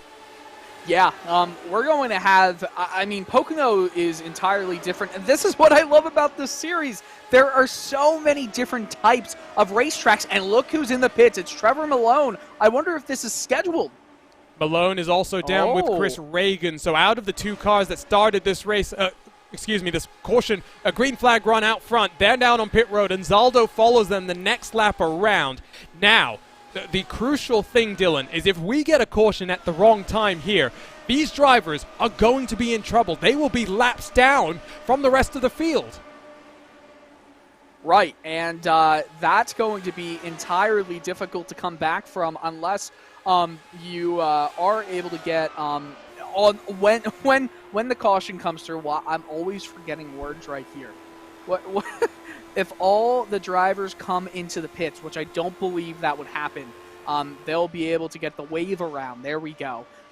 I just don't see that happening. So they're really going to be clutching their pearls right now to make sure that everything is okay. Well, at this point, actually, you know what? The wave around may work in their favor because we're at the point where I'd expect every car to come down onto pit road, top off for the final time in this race, and then it would be a sprint to the end. Which car has the least fuel? And talking about fuel, who can forget dramatic fashion in which Jason Galvin won his very first Lionheart Retro Series race? Christopher trying to burn fuel under caution with a car that was very new at the time, Dylan, and drivers didn't necessarily understand the various intricacies of the ways that the engine worked. And Christopher, leading the race under caution, blew his engine trying to burn some fuel off. That's why I like to run in the higher gears when it's under caution, just because I don't want to do anything that would be catastrophic like that. Hasn't stopped me from doing stuff like that, though. No, me neither as well. Craig Forsyth, by the way, on his debut in the Lionheart Racing Series, 3/10 behind Matt Taylor. Very impressive showing for him. He's 1.2 seconds clear of Robert Mikes as well. And I tell you what, good opportunity to jump on over to Robert Mikes and take a look at our sim experience driver profile. 46 starts for Rob Mikes, also known as Bob Mikes. 15 top 10s, 5 top 5s, and 2 wins, both of them coming in Season 1. He's been a member of the league basically since day 1 as well, and 2 victories in that first season. Dylan has struggled since then, but running up in third. Great to see Bob up at the front. Yeah, it really is great to see him. And you know what? It's nice to see a lot of drivers we haven't necessarily seen up front go to the front, right? We've had stints where, obviously, Reagan, we've had stints where Trevor Malone was in the top 10. I think we're going to see more of that as this race goes on. It seems like it's the longest green flag run we've had, I think, which is hard to believe. But everyone's strung out right now. We don't really see too many battles, and then as we say, everyone's strung out. Thank you, race director Arjuna, for proving me a liar. I found the one battle basically up on the screen right now. It's DJ Clark, Dustin Wardlow. Clark around the outside. Very good run there from the 65. We mentioned the struggles for a number of drivers. Wardlow is one. Still unclear as to why the number 9 car is all the way down in 21st position. The bigger story to me is Mark Cohn at this point in time, Dylan, because Cohn, 26th. He's right in this little pack that we're following along with right now, but he's 1 lap down and owes us a pit stop very shortly. Yeah, Mark Cohn is just going to hold out for as long as he possibly can to hope that there is a caution. He's probably the only driver on track that is hoping for a caution right now, because if there is, then maybe he's going to go back, maybe not go into the pits. I'm not sure what his strategy play is right here, but I know one thing: hope for a caution, and preferably hope for a caution when you can get back on the lead lap. I just don't see how many laps he's going to have that opportunity. I'd wager any point from here is probably safe, actually, for the caution to come out. Left side of your screen once more. Let's show everyone the last pit stop laps. You'll see 68 for most of the front runners, 67 for Kalisto, just by virtue of where his starting box is. Then Karam on back. They pitted on lap 94. It is very, very questionable if Karam can get to the end of this race without cautions and without any type of splash and dash to the closing stages of this race. We, of course, saw the likes of Anzaldo, Reagan, and Malone down on pit road the last 10 laps or so ago. They would be good to the end, but of course, Dylan, they find themselves in that 1 lap down position. Yeah, and this is where I think that they'd be safe with the caution coming out, because I would see everyone coming down, but there always could be that one straggler who decides, nah, I'm going to stay out. I'm going to have fun and make a lot of people very upset with me, which obviously would hurt any chance at getting the wave around. Lap traffic, by the way, for your leaders. This might be one of the first times that we've talked about that actually being a factor. It's Covey Moore in the 15 machine, who also came down onto pit road with the likes of Anzaldo and Reagan. Finds his mirrors filled with Matt Taylor, Craig Forsyth. I have a feeling they'll be asking to get on through very shortly, because the gap now down to less than 0.3 of a second continues to close as Matt Taylor gets fed the dirty air by a lap down car. Here comes Craig Forsyth, Dylan. Yeah, Craig Forsythe is so happy to see that there is some lap traffic that Matt Taylor is having to deal with. Finally, Taylor is able to get by. Forsythe, though, he's going to lose a lot of time courtesy of this lapped car. There is not much you can do except just work on the wheel, chop at it to try and get by. And after all of that, look who still holds that semi-healthy advantage. Yeah, it's 0.3 of a second still, but definitely has come... Semi-healthy. It's gone back up actually now to about half a second. So give or take, back to where the equilibrium was before they started to try passing the lapped cars. Robert and Mike's, by the way, is down onto pit road this time around. That might open the floodgates for some of these cars at the front, Dylan, because of course they're about 64 laps into the run so far. Yeah, and 64 laps, that's not going to work. Craig Forsythe, he is heading down the pit lane, right on cue. That is a very interesting call. I wonder how many cars will follow him down. Ooh, great shot there as you see Craig Forsythe able to get down onto pit road speed. Who follows him from behind? It's Alex Guyon in the 08 for Lavoie Motorsports. So a pit stop window will start to open up.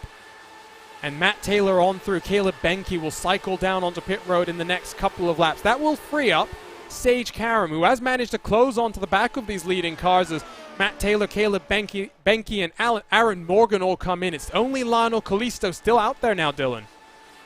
I still believe that Sage Karam is going to come away with this one, but I wouldn't be so...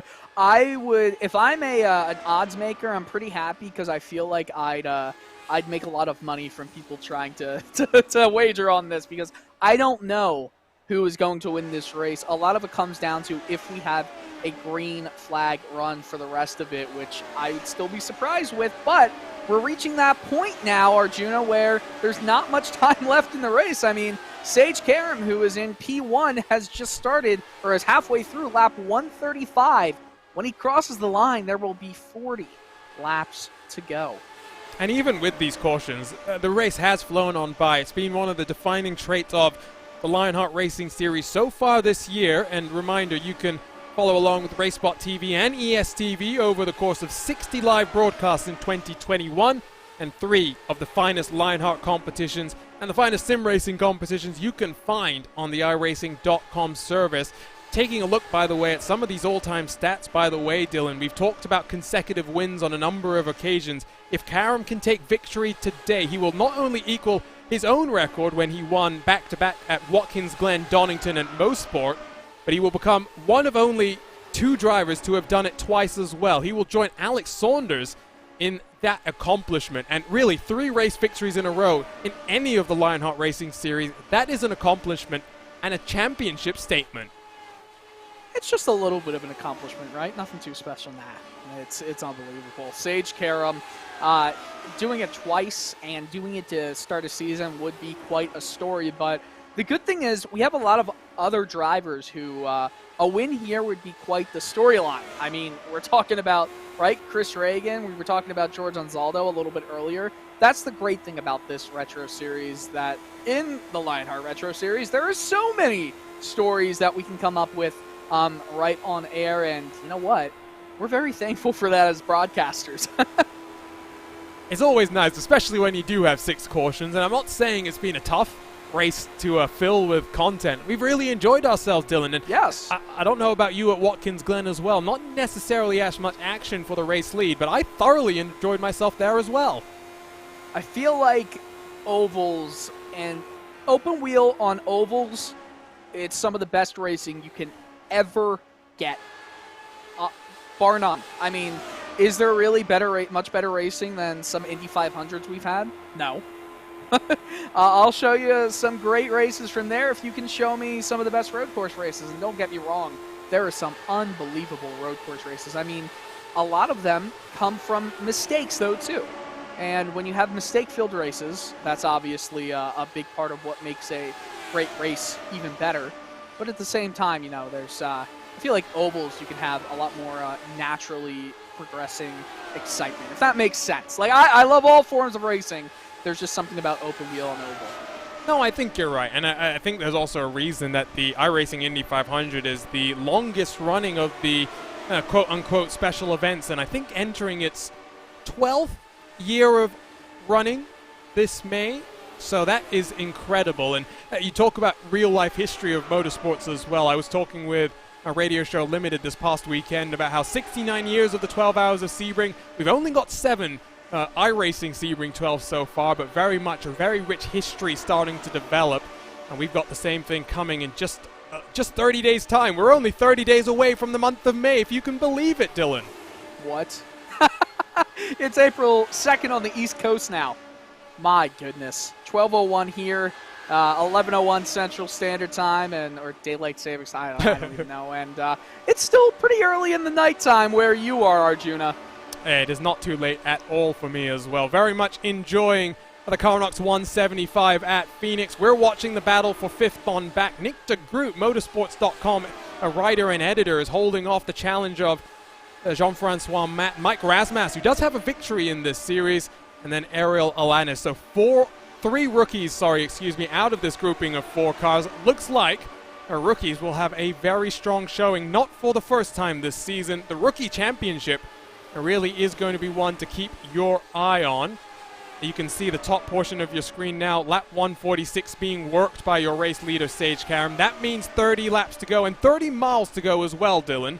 That will really fly on by. The lap times, we're not talking about the race lap record just yet, but Sage Karam with a 22.924, it's only about 1/10 of a second off that lap record, a 22.826. Well, you almost need to be in a spot where you get the benefit of a draft without much of the downside of dirty air, right? I think that's where it comes down to. Sage Karam, how much longer can he go? Is he good to go for the rest of this race? Because I'm looking, his last pit cycle, I believe, was when he went into the pits during that caution. So he's not good if it goes green the entire rest of the way. He needs to go into the pits one more time. And honestly, even if there are yellows, he's going to have to get lucky at this point. Well, the important factor here as well, you can see 55 laps on the stint for Karam so far, but if I can press the buttons quick enough here, Dylan, left side of your screen once more, let's look at those stint lengths. It's now all the way back to 14th position, all on this same strategy right now. It's going to be a close cut thing, but Matt Taylor diving his way down into turn 3 and 4. If we're thinking about the pit stop window being about 34 seconds, give or take, Karam will have a slightly shorter pit stop. I'm starting to think Karam might cycle out to the lead of this race once more. Yeah, and I think it's possible, but we still need to see how some of the dominoes do play out, because some drivers did go into the pits, remember, that are a lap down, and they're good for the rest of the race. So are they in a better situation because they got the undercut of sorts, a large undercut? We've got so much time to still try and figure that out. We don't know yet. We really don't. Well, the lap times, if you're curious, between... They're the same. No, the last time around, Taylor was almost 1.5 tenths slower than Sage Karam at this point in time. So you can see Sage Karam across the start-finish line right now. Matt Taylor is about to cross the start-finish line, Dylan. We're talking about lap times. Again, 23 seconds, give or take. If Sage Karam can minimize that pit stop time and bring it down to a 30-second delta in the pit road, Sage Karam might lead this race coming out of pit road. Exactly. Wow. Sage Karam, if he is able to pull this off, I mean, this will be one of the best stretches in Lionheart Series across all 3. And you alluded to it slightly earlier as well. Karam's not necessarily in the best of moods coming into today's race. He was partaking in the IndyCar iRacing Challenge and that third and final round of the 2021 season at the Sebring International Raceway. A contact made with Chip Ganassi's Alex Palou. Karam a bit frustrated in the Lionheart Discord about it, but always in just good spirit and good jest. We'll focus in now on the year ahead, still trying to confirm his Indy 500 plans. We're watching, by the way, top 5. They're all dicing around. Mike Rasmussen and Jean-Francois Matt are getting very intimate with one another at Dylan. I think that's the best way to describe it right now. I definitely am happy you described it that way. We've got some good battling, though. Look at who is in P9 and fighting for P8. I believe gets it. It's Richie Hearn. And I don't think he even set a qualifying lap time. Important point of the race, though, left side of your screen, you can see Sage Karam has come down onto pit road. He is followed down by Ricky Harding. So with 20 miles to go, Dylan, this is when the floodgates will open. De Groot down on pit road as well. No one is going to be good. Now where does Sage Karam feed out in relation to Matt Taylor? Yeah, and that's really going to be the big question here. You know, Matt Taylor, he's got the speed. Don't get me wrong. He's got the speed, but is he Sage Karam at the moment? So Karam rolls off of pit road. Here is Taylor already up to racing speed. He will pass Sage Karam, but it is going to be very, very close. And 19 miles left here at the Phoenix International Raceway, Dylan. It's going to come all the way down to the checkered flag. The largest margin of victory at this track in the past was all the way back in Season 1. It was just 0.12 of a second.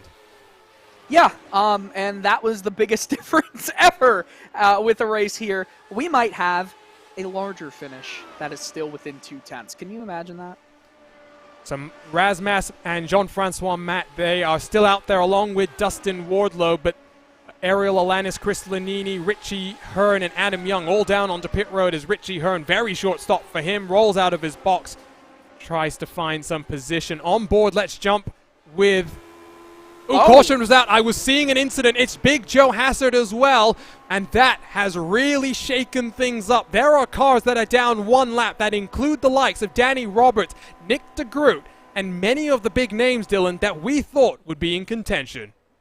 Yep. So basically what we're seeing right here is racing gods really enjoy putting us in suspense.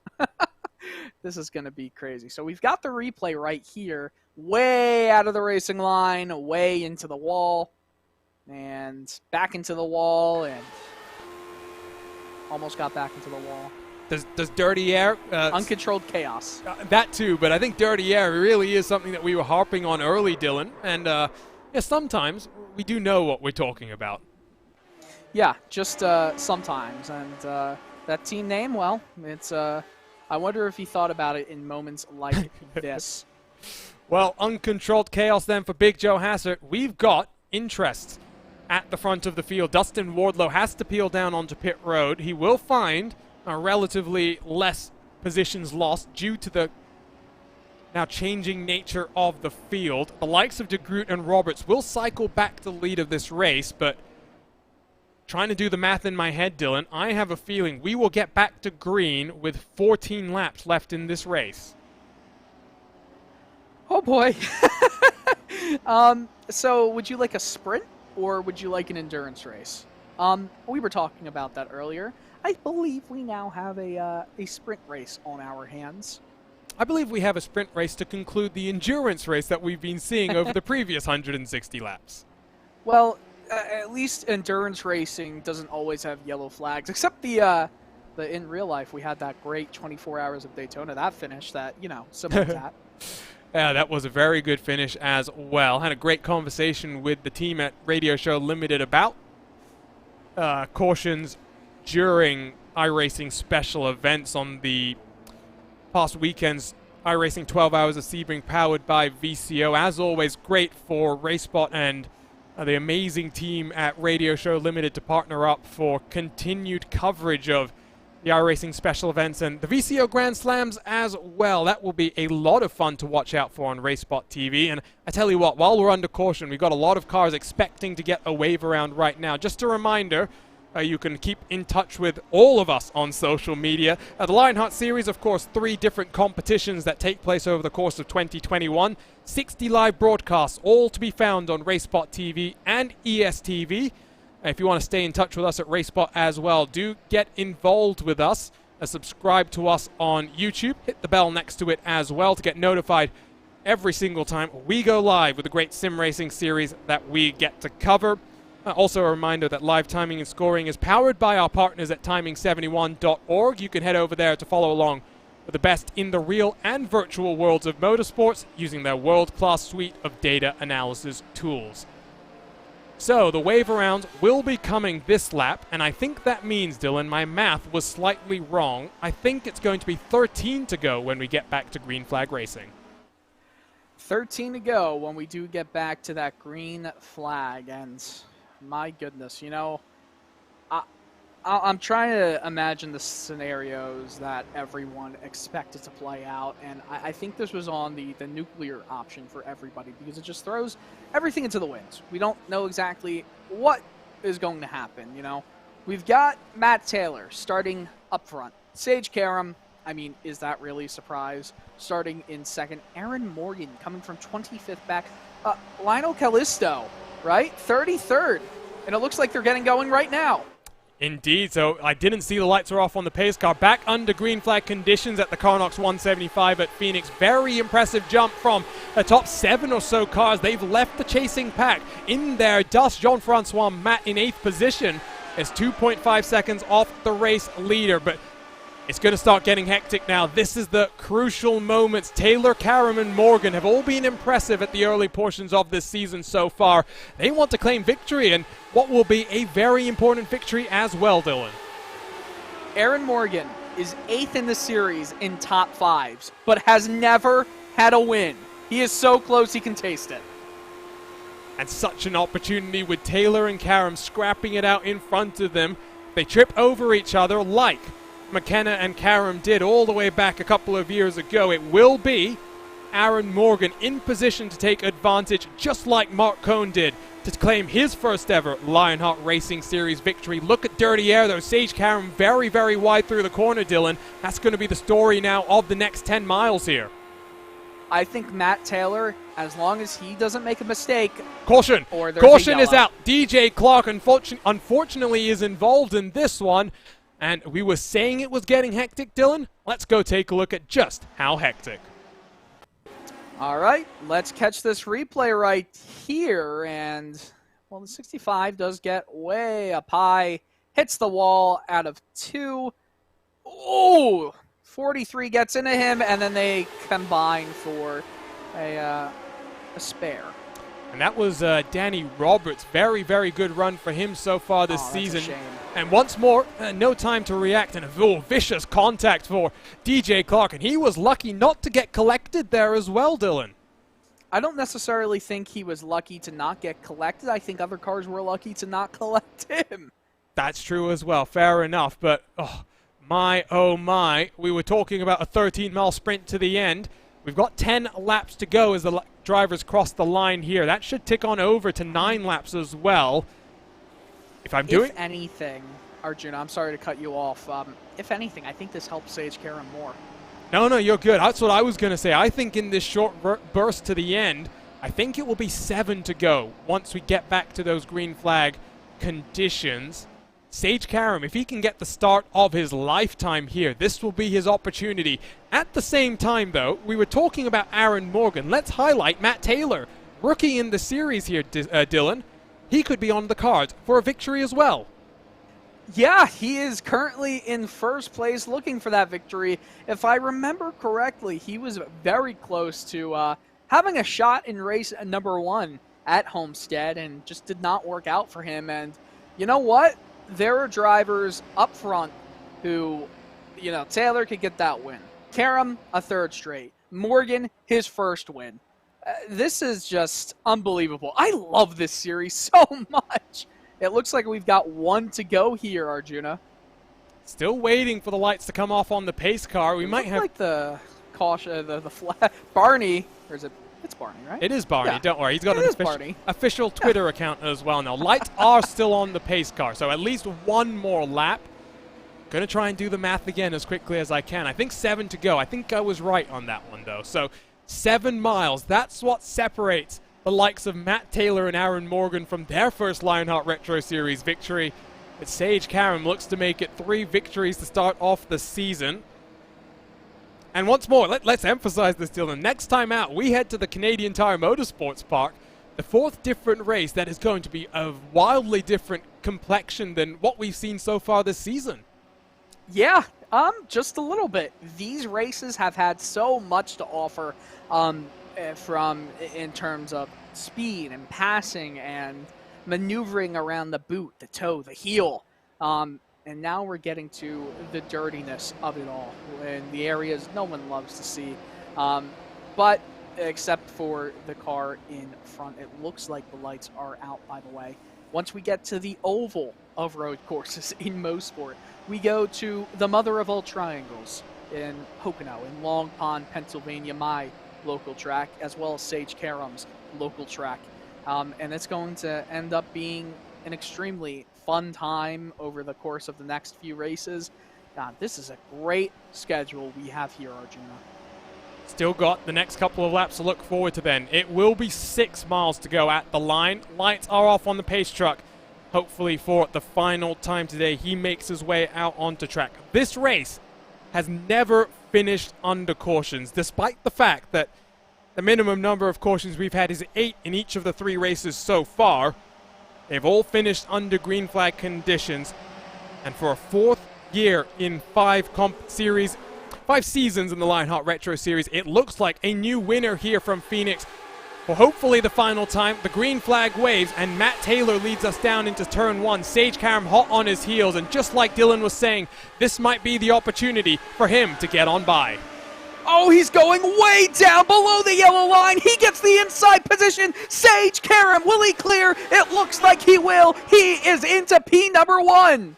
Taylor will hold on. Morgan tries to make it 3 wide. Taylor will look back to the outside line on old worn tires. Will that be able to roll the momentum? Karam comes up into him. We've got 5 to go, and they are side by side down the back straightaway. For the race lead, it's Taylor and nose in front. Contact between the two of them. Taylor's up into the wall. Sage Karam is going to scamper away here. Aaron Morgan up into second, Dylan, with 4 miles to go. Karam is in the driver's seat.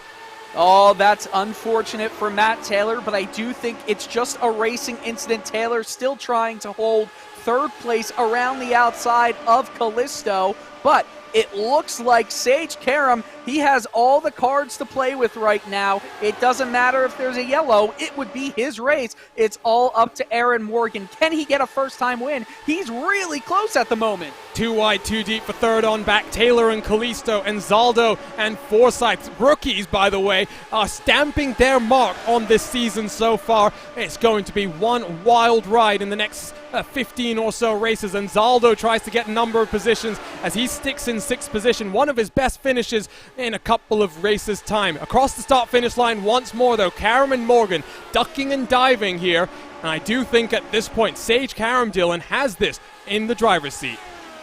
I also think that, but Aaron Morgan has gotten a lot of speed down the front straight. I do wonder what his exit will be off of 4. 1 lap to go, Arjuna. And you could see, I think Craig Forsyth has gotten past Lionel Callisto. They're still side by side at the line. 1 mile to go. It's Sage Karam. Looks to make it 3 victories out of 3 to kick off this season. We've got a crash between Ariel Alanis and Chris Reagan on the final lap, but it will not matter.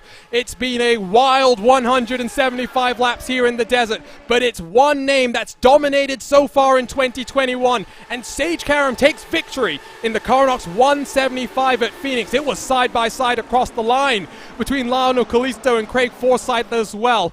What a finish there, Dylan, and wow, it was a bit of a stop and start race, but it came alive at the conclusion.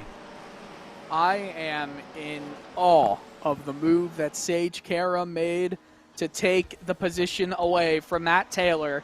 And while I do feel very bad for Matt Taylor and getting involved in that 2-tire to 2-tire incident with Karam, you know what?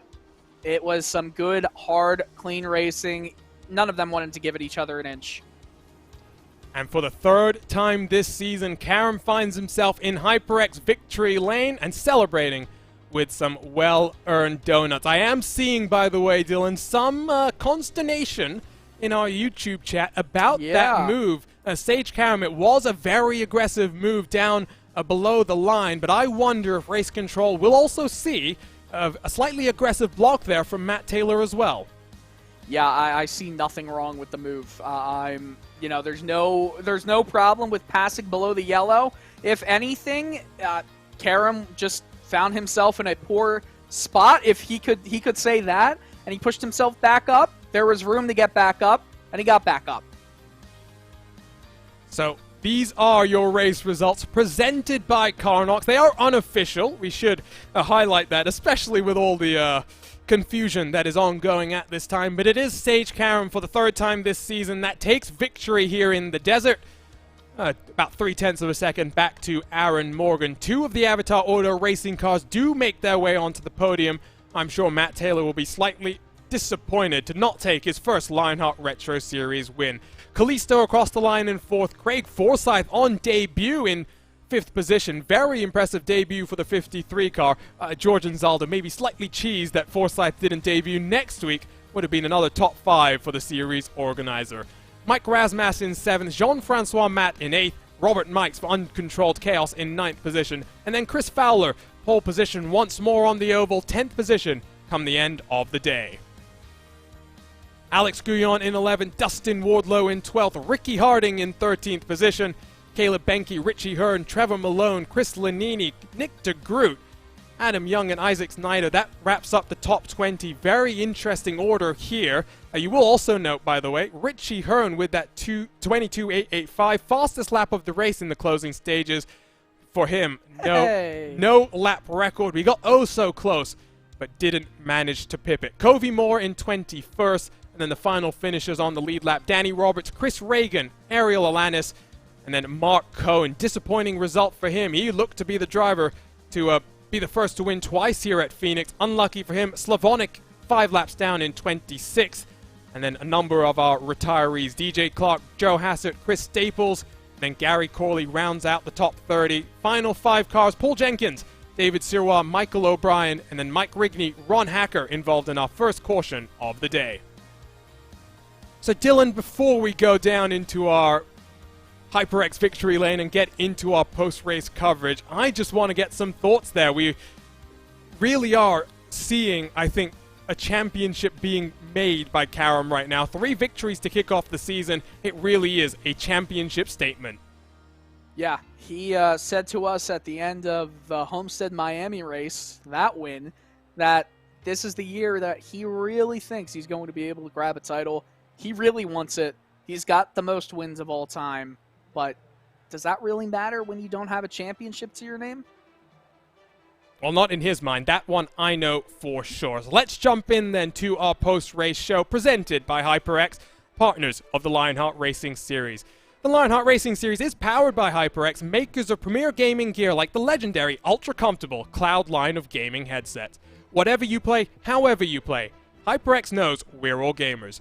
For more information on HyperX products, visit hyperxgaming.com, and don't forget to use the promo code Lionheart15, that's LIONHRT15, for 15% off all orders. So we are still waiting for Sage Karam to make his way down into the HyperX victory lane. So I tell you what, let's do things in reverse order to how we usually do them, and let's bring in Matt Taylor, finishes in 3rd in rather disappointing fashion, I'm sure. He's standing by with Dylan Coyle. Yep, we have Matt Taylor, the P3 finisher at Phoenix alongside. And Matt, I'm sure you did want the win there, and I think the question that's on everybody's mind, do you feel like the move was legal by Karam on both the pass and when you touched tires? On the contact, I went back and looked, and it was just some net code. So that kind of is what it is, but I don't think the pass was legal. He's that far below the yellow. We can do it on the last lap as far as I'm aware, but prior to that, I don't think he can get away with it.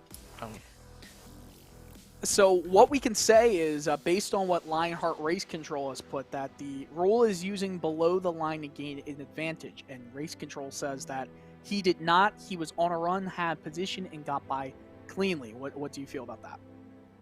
I don't know what I'm supposed to do there then, because then I have to just run below the yellow the entire way into the corner and hope he lets me back up on the track.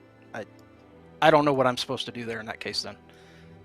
Understood. Well, I guess you could say it still was a fantastic run for you, and even though you still are on the podium and it's a good run on another oval, you feel like you can get a win very soon? Yeah, I think so.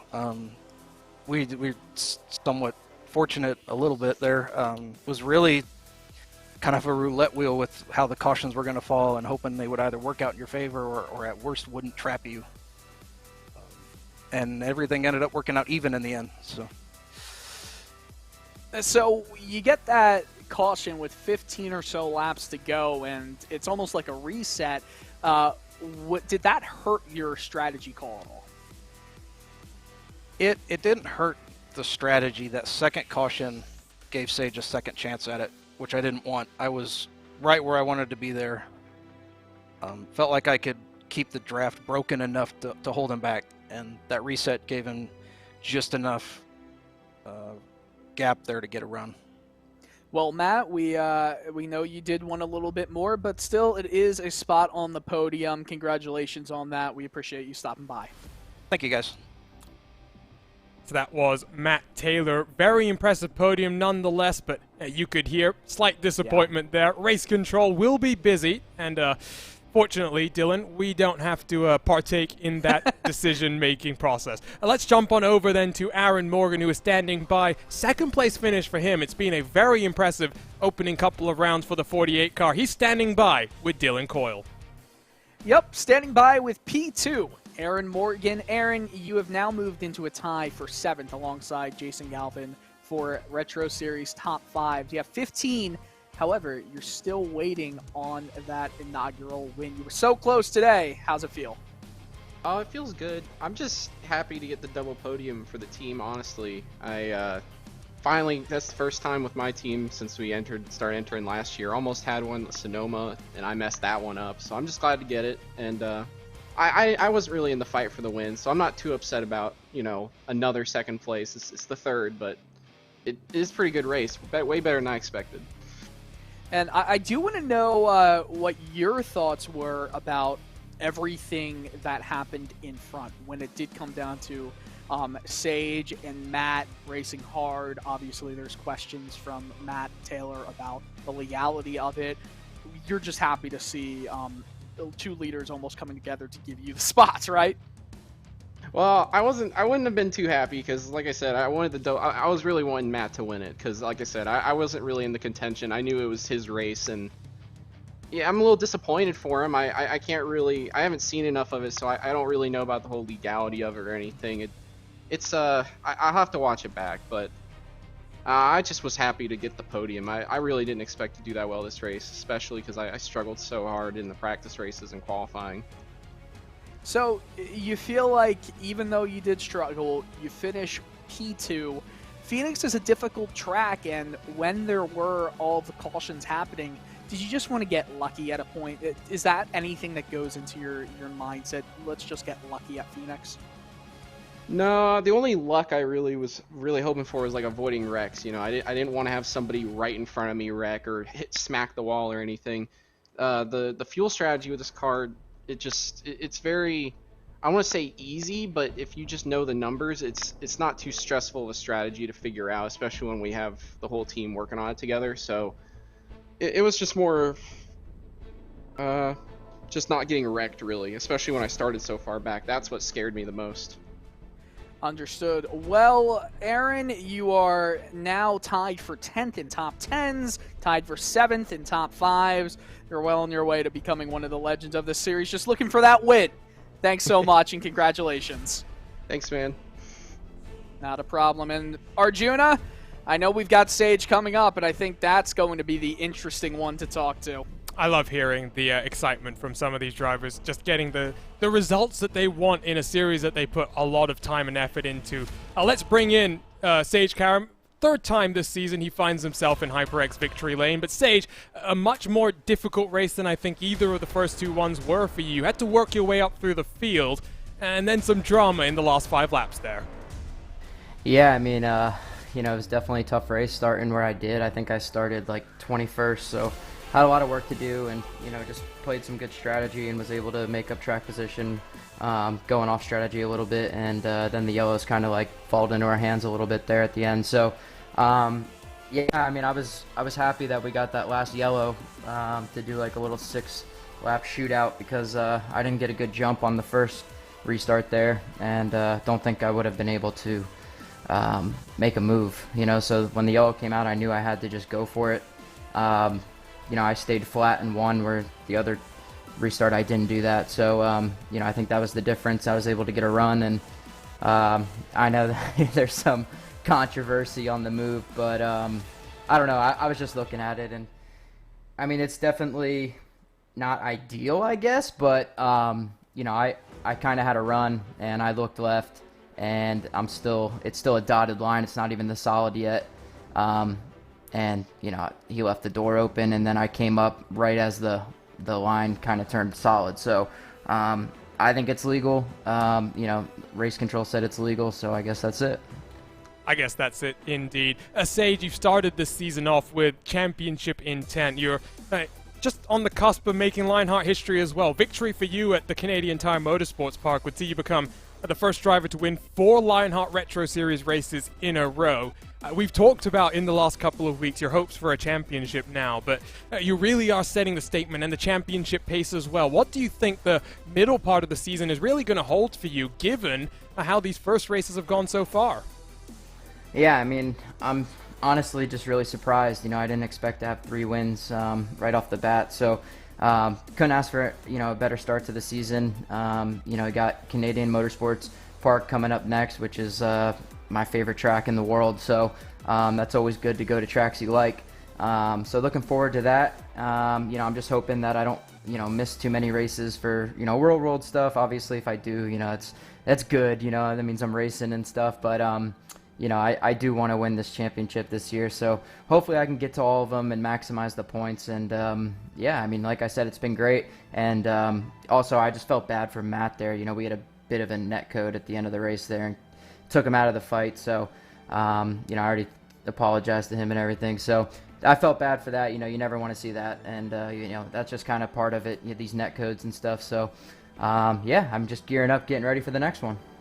And it's been a busy week for you, Sage. You didn't just have this today. You had the iRacing IndyCar Challenge. Yesterday, you had the VCO Pro Sim Series as well. Must be good to look at a weekend now where you can just relax a little bit and look forward now to the next Lionheart IndyCar race. Yeah, I mean, I was down in Charlotte on the sim for Chevrolet, doing that, you know, the other day. So I didn't get to do any practice for the VCO race, the IndyCar race, or this race, and you know, I've been kind of non-stop the last 3-4 days on a sim, so I'm ready to kind of get off the sim and just kind of hang out and relax a little bit and get ready for some real life stuff. Well, Sage, go and enjoy a well-deserved victory celebration right now, and I'm sure you'll be back in the sim with a full focus very shortly. Yep, thank you guys.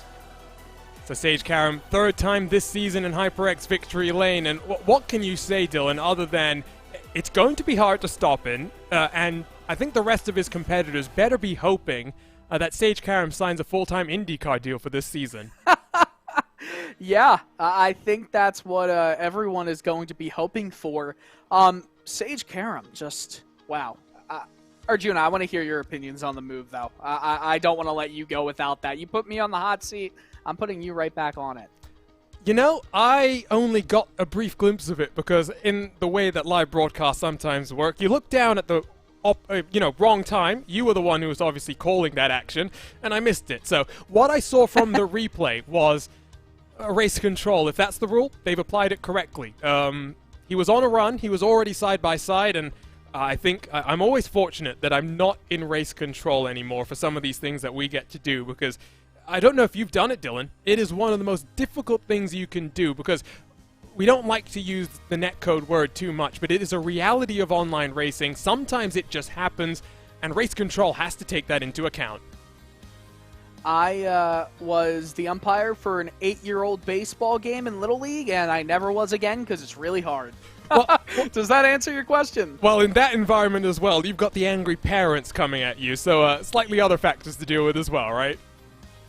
Yeah, that was never a fun part of it. That's, again, why I lasted 1 game. Well, I tell you what, it's been a enthralling ride here at Phoenix. It's time to finally say goodbye. But Dylan, as mentioned, we will be back in action in a couple of weeks' time. We get a little bit of a break once more. We head north of the border to the Canadian Tire Motorsports Park. One more race in April, the first of our Triple Crowns. Yes, the first of our Triple Crowns. And isn't that so nice to say? We're almost there. We're in the same month as a Triple Crown event. Motorsport's going to be great, too. Let's not have Pocono just yet overshadow Motorsport, because Motorsport is a fast, flowing track with some great corners, some great action. Cannot wait to get there. I'm just going to say it right now, Dylan. I think Sage is going to take victory at the Canadian Tire Motorsports Park. I'm just going to say it. He will already have had 16 victories in his Lionheart Retro Series career. I said 20 races he would have victories in by the end of the season. How many road courses do we have? You asking me to do some math right now? I'm telling you, it's more than 4. Yes. Well, yes, it is more than 4. Okay, we've got that settled. I'm almost 100% sure Karen will finish up this season with at least 20 victories, if not more. But I do think the championship has gone so dominantly for him this year. It just takes one mistake, and we've seen craziness on these ovals so far. One mistake, one big night where you lose out points, and that could be the momentum swinging back in the favor of another driver. Yeah, and all it takes is one mistake, right? Just one mistake. That's all that needs to happen for a complete swing, like you said. So I think that Mosport is going to be more of Sage Karam dominating. I do believe so. I think that he's got road courses on tap just because of how used to just getting the most out of every single corner. He's used to that more than every other driver in this field. Just based off his real-world experience that is fresh and new, even though this car is obviously retro. Well, and he also said it there, didn't he? He spent some time on the Chevy sim as well, so slightly different type of basis, I would say, but very much keeping his eye in. Let's take the time to wrap up here with our HyperX post-race show and thank the various partners and sponsors of the Lionheart Racing Series. First up, it's SimXperience, makers of the SimXperience AccuForce Pro V2, the premier professional simulation racing steering system. The key to its incredible realism is the groundbreaking direct drive motor control system, providing a driving experience that's second only to the real thing. For more information on the entire SimXperience ecosystem, visit simexperience.com. The Lionheart Racing Series is powered by HyperX, makers of premier gaming gear like the legendary Ultra Comfortable Cloud line of gaming headsets. Whatever you play, however you play, HyperX knows that we're all gamers. For more information on HyperX products, visit hyperxgaming.com and don't forget to use promo code Lionheart15, that's LIONHRT15 for 15% off all orders. For sim racers, the buttkicker Gamer 2 or Simulation Kit adds the missing driver-to-car connection, bringing more realism to your sessions. By accurately responding to in-game audio, you can feel the track like never before, providing increased vehicle handling and faster lap times. Are you ready for the most immersive experience in sim racing? For more information, visit thebuttkicker.com and don't forget to use promo code LION2021 for 20% off all orders. Minus 273 is the premier name in karting gloves. Their industry-leading gloves are super lightweight and durable, made of breathable poly spandex. Whether you're a kart or sim racer, Minus 273 gives you the control to reach victory lane. For more information on Minus 273's full line of gloves and apparel, visit minus273.biz and don't forget to use the promo code Minus273LHRS15 for 15% off all orders. Looking for entertaining sim racing content? Look no further than the DMLC Racing channel. Follow former Lionheart Retro Series Driver of the Year Mark Cohn's racing escapades as he battles for wins, avoids wrecks with cat-like reflexes, all while providing commentary sure to make you laugh, cry, or both. Follow along by subscribing to the DMLC Racing channel on YouTube and like his Facebook page at the DMLC Racing channel.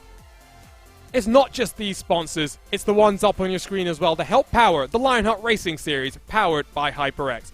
For more information on all of these partners, visit lionheartracingseries.com. And to learn more about the series as well, head to the series Discord, which you can find a link for on the Lionheart Racing Series website. Before we go, Dylan, I just want to get some final thoughts from you here, because 3 absolutely chaotic races, and I said it on a number of occasions in today's broadcast, I have loved the up and down nature of these races so far, and if we continue to get this all the way through to December in the Auto Club Speedway, it's going to be a very enjoyable ride to be a part of. It's been so exciting so far, right? Like that's the entire thing. It's been so exciting. Homestead was great. Watkins Glen was a very good road course race. And Phoenix, with all of the dirty air, produced a very exciting, if a bit controversial ending. And you know what? that's the kind of ending I want to be a part of, night in, night out, unless I'm race control. But as a broadcaster, it's been very exciting so far. Mosport, Pocono, and then we've got the rest of the schedule to come up. We're not even a third of the way through once we're done this month. So HyperX Victory Lane has become familiar territory for Sage Karam. 3 race victories to start off his Lionheart Retro Series campaign, and he really has set the championship intent down for the rest of his competitors to deal with. 2 more races in April. First up, we head to the Canadian Tire Motorsports Park on April 15th before a couple of weeks later, our first Triple Crown of this season as we head to the Tricky Triangle. Lots more Lionheart action to come though on RaceSpot.tv and ESTV, so a reminder to follow us for more esports action. And if you're not already subscribed to RaceSpot on YouTube, hit the red button and the bell next to it to get notified every single time we go live with the great sim racing series we get to cover. On behalf of the RaceSpot TV team then, I'd like to thank you for tuning in to this round of the Lionheart Retro Series. My name is Arjuna Kenkipati, I've been joined by Dylan Cole, and we'll see you in 2 weeks' time for continued Lionheart Retro Series action.